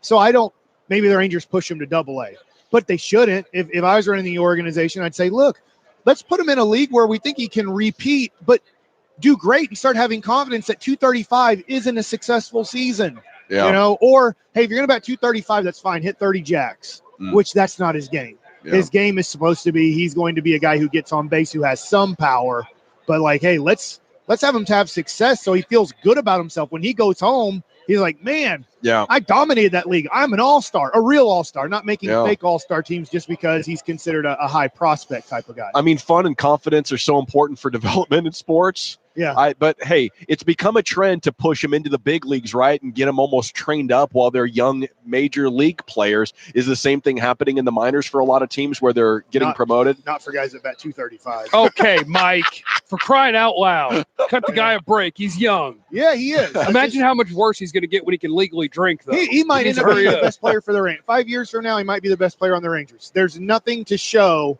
that in any stat that he's actually going to be a major league player in his lifetime, but he's still super young, even in high A ball. And that's our top dude? No, he's off the list. Just finally He's been our number one guy. I'm sorry, I can't remember jack squat today. And he finally fell off the board of, no, he's not the Rangers' number one prospect. No, he's not considered a top 100 guy. Our number one guy in the Rangers organization is number 85 overall in Major League Baseball, Hans Kraus. Hans Kraus does look like he's building towards a major league career. The issue with him is he's not going to be building in the major leagues until 2021 or 2022. So he's still 2 to 4 years away from ever even touching a baseball on a major league field. Whenever I think of Hans Kraus, I think of an Oktoberfest with a guy in those suspenders and having a beer and playing. What's your new IPA? It's a Hans Kraus. You're going to love it. Das Boot. Yeah. But Hans Kraus, he has a lot of ability. He throws the ball in the mid to high 90s, but he has to probably pitch this whole year, I'm going to assume, in high A ball, then pitch in 2020 for pretty much the whole season in double A. And this is if everything goes well at those two levels. Then in 2021, you hope that he can compete for a job in the major leagues at some point, like midway through the 2021 season. You're like, okay, Hans Kraus is ready to get the ball on a major league game and be able to compete. And you're hoping also in 2021 that you have a team that can compete in the major leagues. The next guy on the list, 88 overall in Major League Baseball, number 2 in the Texas Rangers organization. Now, the guy you were mentioning, Julio Pablo Martinez. Once the Rangers lost out on Shohei Ohtani, they had the extra money in the international bonus pool, and they gave $2.8 million to this guy. to be possibly the center fielder of the future. He's 20 years old. He had a really nice Arizona Fall League. And I'm going to tell you something. If you go to Arizona Fall League and you do well there, it shows to most people you can play in the major leagues the next upcoming season. Wow. Heck yeah. Now, they're not saying on here, they're saying his ETA is 2020. So saying, hey, he probably won't play in 2019 in the major leagues because he hasn't really played much of minor league baseball at all because he signed as a Cuban and then they kind of slow played it. But did well Arizona Fall League. So he probably will start in Double-A. I'm just going to take a guess Reset here. me in on what pool of players the Fall League is real quick. Fall League is you can't have a little bit of major league experience, but not much. It's like under 2 months. I'm not exactly sure of the rules, but it's like under 2 months of major league experience. But your best guys that are kind of close? Your best 5 to 6 guys you can send, and there's a draft pool on what positions you can send. So Wow. you don't draft. So this is really fun. You'd love this, Jeff, if you were a general manager. What they do in Arizona Fall League is about in July, they set up a draft. And they say, all right, Rangers, you have the 3rd pick, and your team's going to be in Scottsdale. You're going to join this Scottsdale team. And so with the 3rd pick, who do you take? And you just say, we want a pitcher. You don't have to name the player. You're just picking your positions. So they make a team out of position. So when they get to, this is your 6th pick. This is your last pick. You can look. Well, the team already has 2 first basemen, 2 shortstops. I'm not going to send a first baseman or shortstop there because this is one of the last guys picked, which means he's going to be last priority, which means he's not going to get much time. But there's only 1 third baseman. We like this 3rd baseman, which means he could play 30 or 40% of the time there. So you're kind of slotting the guys. If you have a guy that's a shortstop that you really want to play in Arizona Fall League, then you're picking that position early in your draft to make sure that you get your guy the reps that you want in Arizona Fall League because you believe he could possibly help your team in 2019. So it's just a handful of teams that all teams are throwing players into? There's 6 teams in the Arizona Fall League, 5 organizations per team. Cool. So that is fun. So there's 25 to 30 guys. You can have extra guys because guys aren't throwing 5-inning starts. It's like 3-inning starts. And then you use kind of bullpen guys. So it might be more than 25 guys on a team. Each team, I think, gets 6 players, so I believe it's 30. But 5 of the guys, they know going there. You kind of tell them if it's the same as when I went to Arizona Fall League. Chris Coast was the guy who went for us. It's like, hey, you're not going to really be active or play much, but you're here, and injuries happen. Life situations happen. When that happens, we have these extra 5 guys that then come and fill in on the team and then get some playing time. So that's kind of how Arizona Fall League works out. Julio Pablo Martinez, possibly your future center fielder for the 2020 season. He is a left-handed guy, though, which just brings up another thing. Your future Texas Rangers are going to eventually have to trade left-handed guys. Odor, Mazzara, Gallo, Julio Pablo Martinez. You can't just have all left-handed hitters. When you're not good, it doesn't matter. We're going to change the game, Mike. Figure it out. Lefty. And then the last guy to make the list, number 89 overall, now the Rangers' 3rd prospect in their organization, just drafted, no minor league time yet, Cole Winn, who they took with college. They took with the 15th overall pick, high school. Okay. So you're looking at anywhere from 3 years? 4 to 6 years, most likely. Now they're hoping 3 because he was the 15th overall pick, but most high school guys take 4 to 6 years to develop. So you're looking at probably more 2022 to 2024 is when Cole Winn can come to the major leagues. And if you're really bad, hopefully the Rangers aren't really bad in 2021 or 2022. Then, all right, you're in the major league. Screw it. We don't care. I mean, hopefully at that hopefully point, that does happen. That's fun. Hopefully you get to see the young guys. Hopefully at that point, it's really hard to make the Texas Rangers. They just don't have free spots available. What if they put all the pro sports teams in a town as one big team and the owners split the money and we could like trade Luka for some prospects? How many would you want? Say that again. What if you could listen, we're all sick, our brains don't work. If you could take the Cowboys and the Rangers and start right, all the owners get together and your teams are now linked. You split the profits. We could trade Luka to rebuild the Rangers farm system. How many top prospects would you want? 5. Okay. Top 10ers? Yeah, really high. Now, the thing about real quick. Would you trade him for Vladimir Guerrero Jr.? No. Okay. I like this discussion. I care more about I care more about basketball. Team Sick is in on this. So this is really tough because I would be like, no, I care more about basketball. Okay. But The Houston Astros, are they going away anytime soon? They're going to run into financial issues pretty soon with all the unbelievable players they have to pay. But here's the good news for them. I don't know if they're going to be in the trade market. The best pitcher in all of minor league baseball, they have Forrest Whitley. The third best outfielder in all of minor league baseball, Kyle Tucker, they have. They have some other guys on this list, but they have 2 guys in the top 10 of Major League Baseball prospects. Vladimir Guerrero Jr. is number 1. Fernando Tatis Jr. is number 2. And Eloy Jimenez, who is with the White Sox, is number 3. So just to give you an idea, there's the Rangers, Houston Astros. When they do run out of money, they at least, it looks like, have 2 guys that could make a big impact. Okay, John Kitna is in town to be the quarterback's coach, presumably.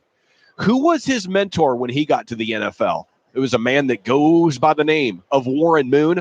We'll talk to Warren Moon about John Kitna and all kinds of other stuff, his long journey through the NFL. That's coming up next right here, live from Radio Row. We got Winning Time 19 minutes away right here on your Turn It On, Leave It On station, 105.3 The Fan. Let's talk Mark Rubin, though, and 1-800-Lawyers. You know, if you're having financial stress in your life, give Mark Rubin a call right now at 1-800-Lawyers because he's going to fix it for you. If you're taking harassing collection calls from old credit card companies, maybe, you have old IRS debt, medical debt, things like that. The credit cards have piled up. Boom. You call Mark Rubin. He's got solutions for all that.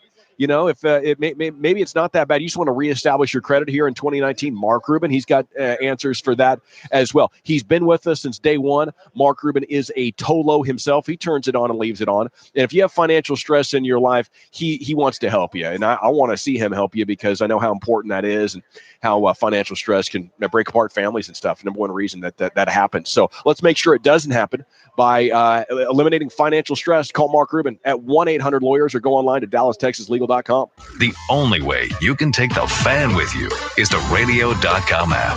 Download it today and listen to us anytime, anywhere. This CBS Sports Minute brought to you by the snoring experts at simplesleepservices.com. Get the right diagnosis, the right solution, the right treatment to help you wake up to better sleep.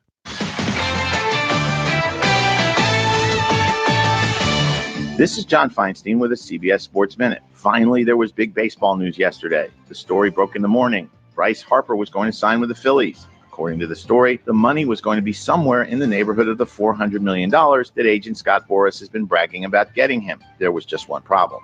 The story wasn't true. There may be a deal soon, or there may not be, and you can probably bet it won't be close to $400 million. If anyone had come close to that kind of money, Boras would have Harper signed, sealed, and delivered by now. Both Harper and Manny Machado have been looking for deals that would top the $325 million contract Giancarlo Stanton signed 4 years ago. Apparently, that isn't going to happen. Collusion or no collusion, MLB owners are watching their billions more closely the last 2 years. Friday's February 1st. Players begin reporting to spring training in 2 weeks. When will the soap opera end? I'm John Feinstein.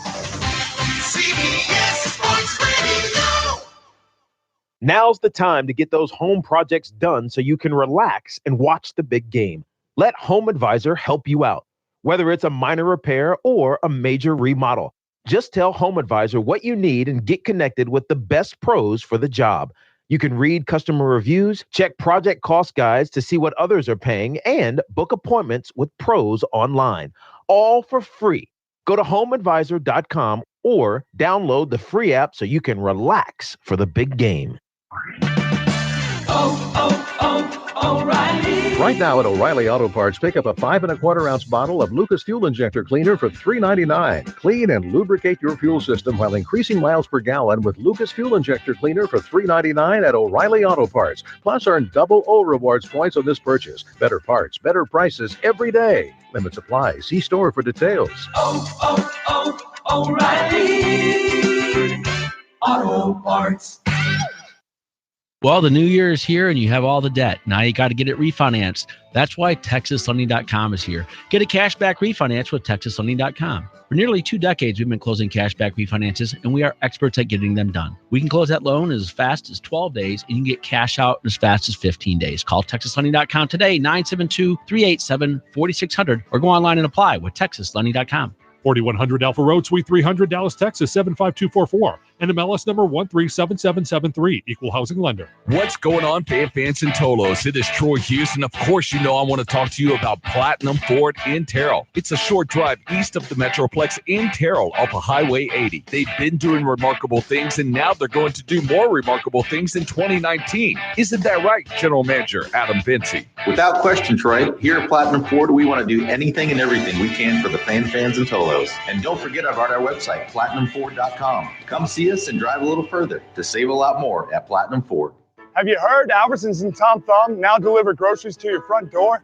Simply go to Albertsons.com or TomThumb.com. It's the fastest and easiest way to get the freshest produce, quality meats, and everything in between. Hey kid, nice catch. Wow, thanks, Mr. Whitten. Albertsons and Tom Thumb offer same-day delivery, and you can shop by history, which means it's easy to reorder the things you love most. Try it for free today at Albertsons.com or TomThumb.com. Albertsons and Tom Thumb, the official supermarket and pharmacy of the Dallas Cowboys. The Cowboys, Mavs, Rangers, and 105.3 The Fan are some of the great reasons to live in Dallas-Fort Worth. But my favorite DFW institution has to be Pluckers. In 1995, a chicken wing empire was created that has spread its wings throughout the great state of Texas, and they've been serving the Metroplex for over 15 years. And we love that Pluckers was named one of USA Today's top 10 places to eat wings in all of America. So stop by any of Pluckers' 7 DFW area locations to get the best wings. At Pluckers, if you don't like our wings, we'll give you the bird. Deals starting at $6 are delicious. Subway, make it what you want. This is the exclusive home of Dallas Cowboys football. KRLD FM and HD1, Dallas, Fort Worth. Let's go, Cowboys. A radio.com station. Live from Radio Row at Super Bowl 53 in Atlanta. Let's do this. You're rolling with DFW's #1 midday show, the GBAG Nation, on 105.3 The Fan. Okay, joining us now, 9-time Pro Bowler, first-team All-Pro in 1990, an NFL Man of the Year, and current broadcaster, Seahawks analyst up there in Seattle.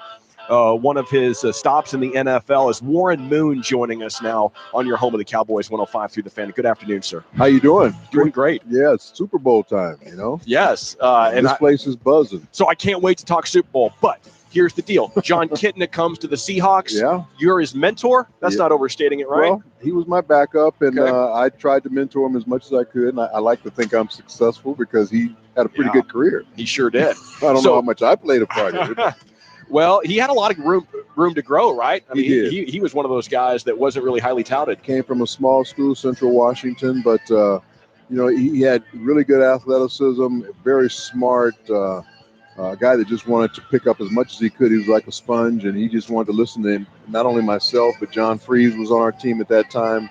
He just wanted to know as much as he could about the position. So when he finally got his opportunity, when he went on the field, he made the most out of it and turned in a long career. What did he play, about 17 years? Yeah, I mean, for a while. Finished up with the Cowboys, came out of retirement to play a Week 17 game, I remember think, that. a few years back. So That's not long compared to you, though, right? How long if we combine CFL? I got 23 in, so that was a long career. What was it's such a generic question. What's Canada like? Like you see 5 straight Grey Cups. We talk about the NFL all the time, but I'm like, holy cow, that's I enjoyed it. I mean, whenever you're winning, it doesn't matter where you are. You just enjoy the environment. Like even when you're in high school or if you're in junior college or college, if you're winning, it just makes everything great. And even though I was in another country, I didn't know a lot of people besides the guys on my team. When you're in that environment, it just makes everything better. You're not as homesick as maybe a guy who's on a losing football team. It's not as cold as it is in other cities when you're winning like that. So when you go on a run of 5 straight championships, it's a really good feel, and you don't really appreciate how big a run that was until you retire and see that no other team has ever done anything like that in pro football. How different is the process in Canada? Like with your coaching staff, do you have a whole lot more pull? Do you I had a lot more input as far as what our offense was all about, and our coaches let us have that.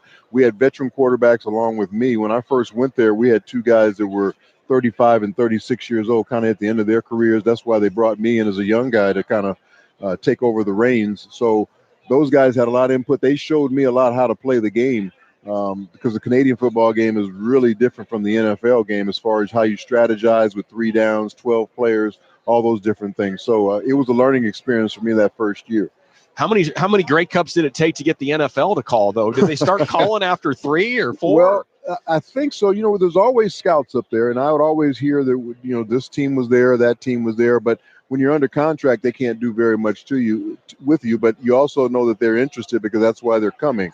So it was just a matter of me getting to a point where my contract was going to be where I could get out of it, or it was going to end, and then there was going to be some opportunities for me. So I enjoyed myself up there so much that I thought at one point I was going to play my whole career up there. Wow. But then I just kind of ran out of challenges after you win so many different times. So I wanted to always in the back of my mind see how good I was against the best players in the world, and the best players in the world obviously were down here in the United States. It's Warren Moon with us. So what kind of a coach do you think John Kitna is going to be?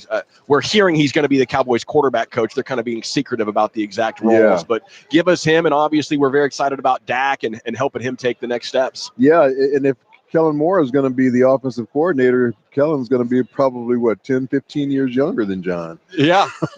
And John will have maybe a little bit more experience, but John is a guy, first of all, he's a team player, so he'll get along with everybody.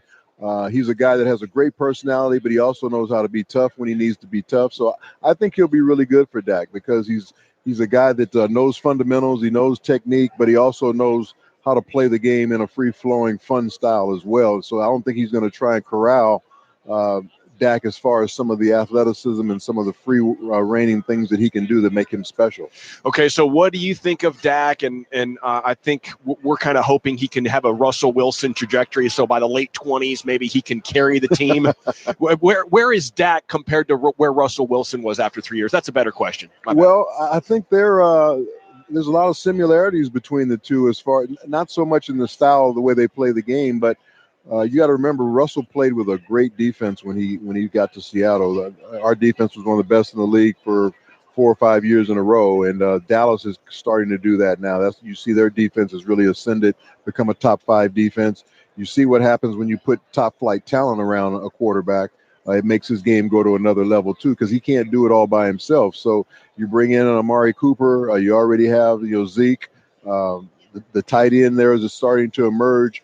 Some of the young receivers starting to emerge later in the year, and you started to see Dak's numbers grow because of that. So quarterback has a lot to do with what surrounds you. We all knew he had a great offensive line. We all knew he had a great running back. Now he's starting to get some receivers that give him some weapons to throw the football to, and now they can start to expand their offense a little bit more and let him do a few more things throwing the ball more vertically down the field. So, Warren, when we look at quarterbacks that played in the 80s or 90s, you can look at their attempts or completions, and it's a totally different game, but not for you. You played in such a system in Houston where you were leading the league in attempts and completions a lot for about a 6-7 year period.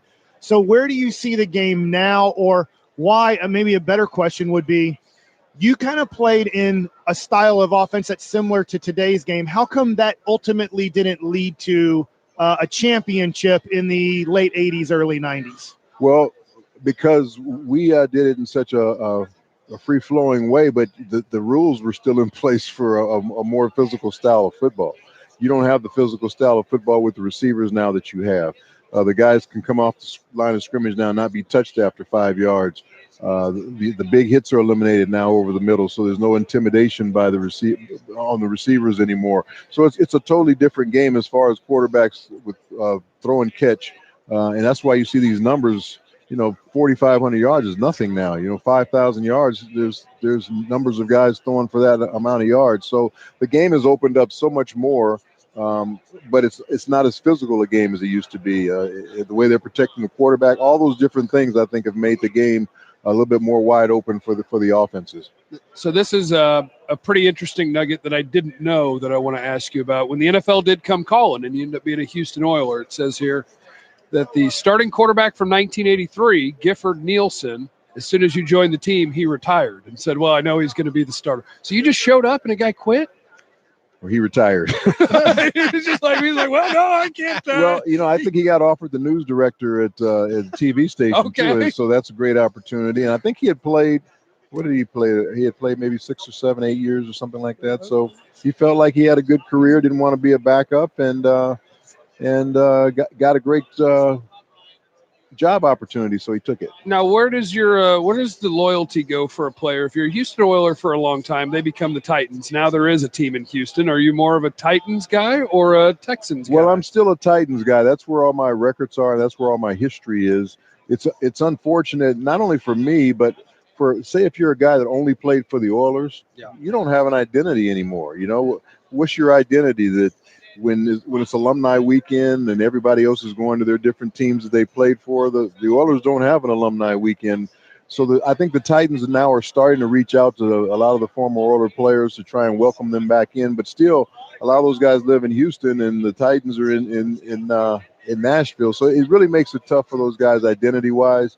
For myself, I played for a number of teams, so I have associations and identity with some of those other teams. But you would love to have the identity with the Oilers if they were still around. So obviously you guys get to see the Rams a whole lot. I'd love to, know your thoughts on, are they going to be able to take down the Patriots? I think they have the ability to take down the Patriots. They can score. I think everybody knows that they're probably going to put right around 30 points up. They seem to do that every game that they play. But can they stop the Patriots from scoring 31, 32, 33 and beating them? So that was what I thought was going to happen with the Chiefs. I knew the Chiefs would score 30 points. I just didn't know if the Patriots would score 37, and they did because it went into overtime. But that's what it's going to take for the Rams. This is going to be a game, which defense plays the best is going to win, because both of these teams can score. Both of them are playing really good right now in an offensive flow.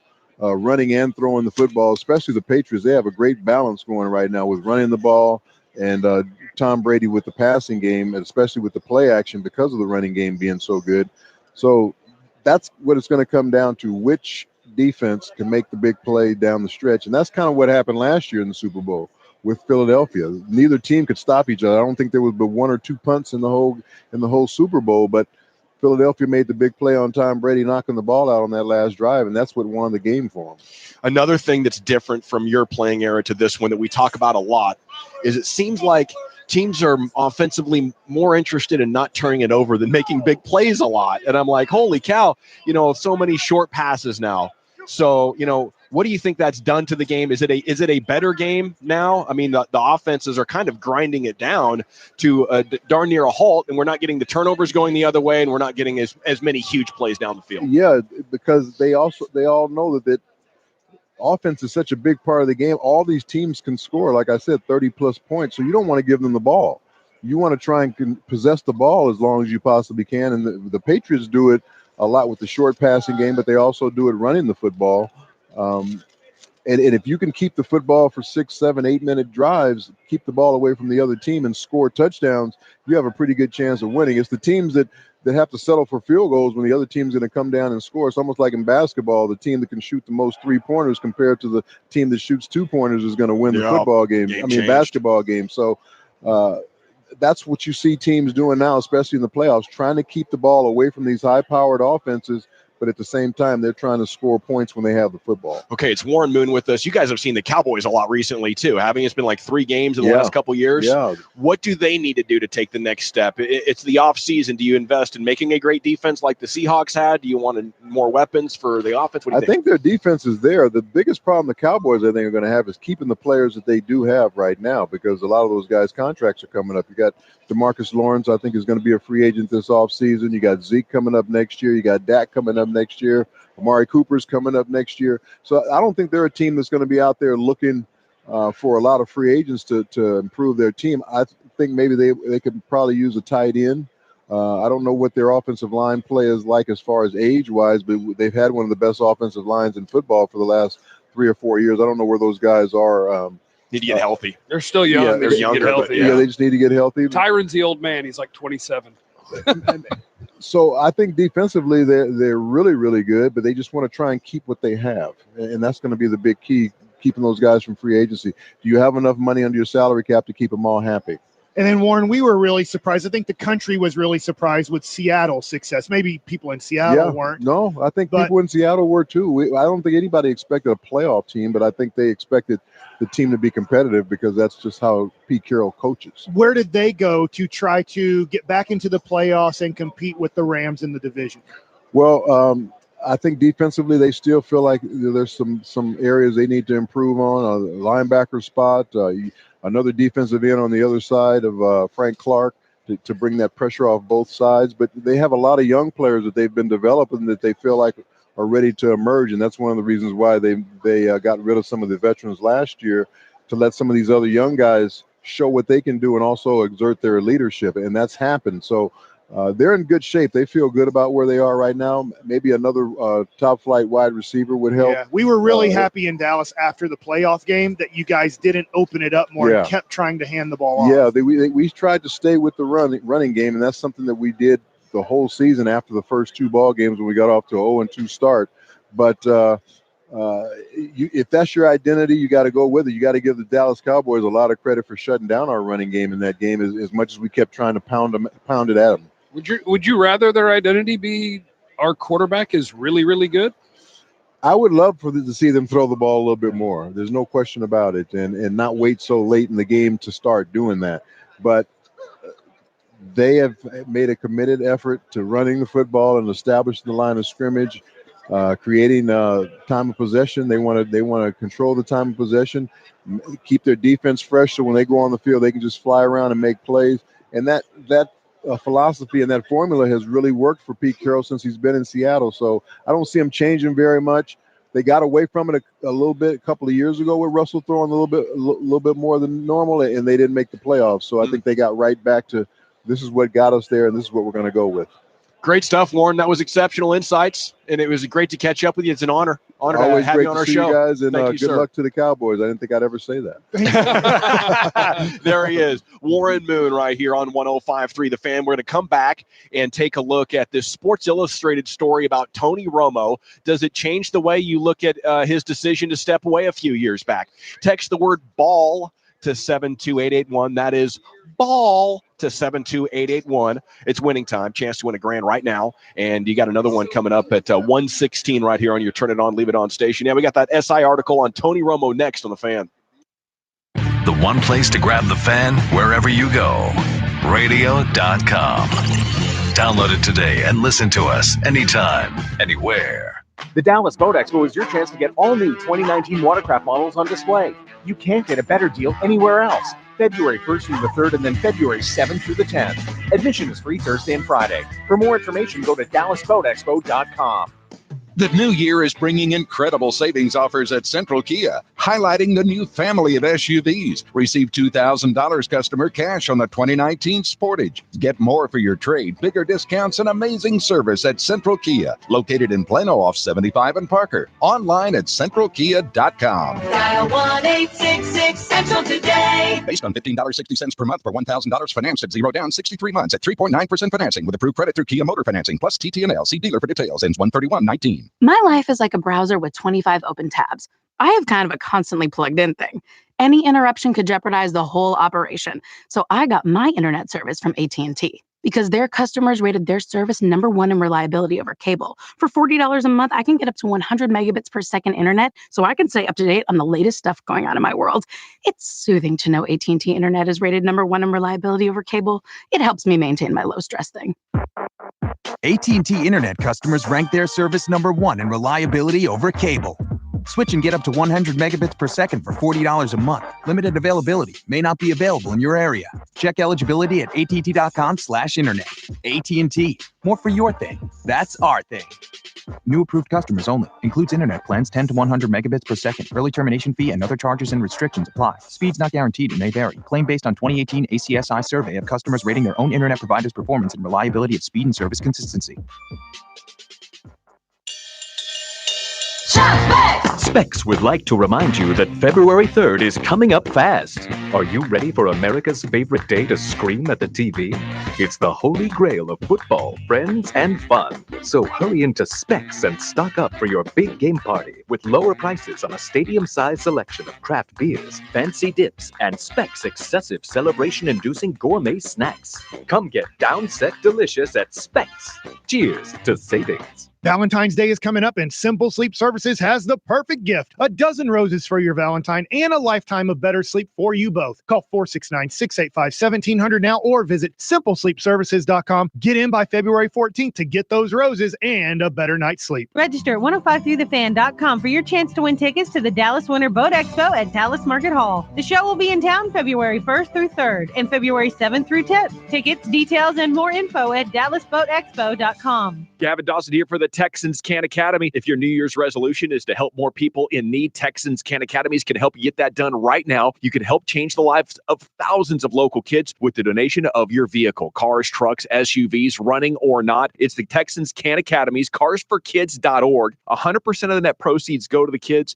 You'll receive the highest possible tax deduction for your donations. 972-274-5437, supporting Texans Can Academies in Dallas, Fort Worth, and Garland. Remember to write off the car, not the kid. What's going on, fans and Tolos? It is Troy Houston. Of course, I want to talk to you about Platinum Ford in Terrell. It's a short drive east of the Metroplex in Terrell off of Highway 80. They've been doing remarkable things, and now they're going to do more remarkable things in 2019. Isn't that right, General Manager Adam Vinci? Without question, Troy, here at Platinum Ford, we want to do anything and everything we can for the fans and Tolos. And don't forget about our website, PlatinumFord.com. Come see us and drive a little further to save a lot more at Platinum Ford.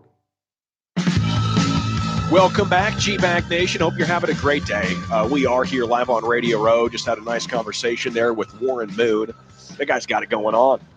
And that was cool. And get his thoughts on John Kitna, on the Cowboys, and more. Right here, we got some Tony Romo content. He's just blowing up here. Like, you look on the internet, and there's just like Tony Romo stories everywhere. You know? Well, he did such an awesome job on the biggest stage, AFC Championship. Now he gets the Super Bowl. Yeah, absolutely. And I think if it was on another channel, then it would be like it'd kind of fade. But because he's calling the game this Sunday, that it's like, hey, let's keep this going because everybody was really excited with the way he called the game. Great point. Segment here brought to you by Scott and Mark Frankel at 1-800-LAWYERS. If you've been hurt in an accident and it's not your fault, call the office of Frankel and Frankel right now, 1-800-LAWYERS, the strong army of attorneys to fight for you. Principal office, Dallas, Texas. Yeah, the official lawyers of the Tolo. The Frankel salute to you guys. So Romo calling his first Super Bowl, obviously that's big. And the path started here in this Sports Illustrated story, takes the originations back to a meeting that Jerry Jones brought Tony along to in 2015 with Sean McManus at the Seahawks and Patriots Super Bowl. Jerry's taking Tony out there, and they're hanging out, and they're like, trying to run him out of town already, huh? Let's go meet my buddies at CBS. Mm-hmm. So Sean McManus, who is in charge of their sports, he was like Les Moonvez's right-hand man till Les Moonves Me Too'd the world and Me Too'd himself out of, $30 million? Yeah, something like that. Yeah. That was a rough development for him. But anyway, McManus is there. Jerry is there. Tony is there. And this was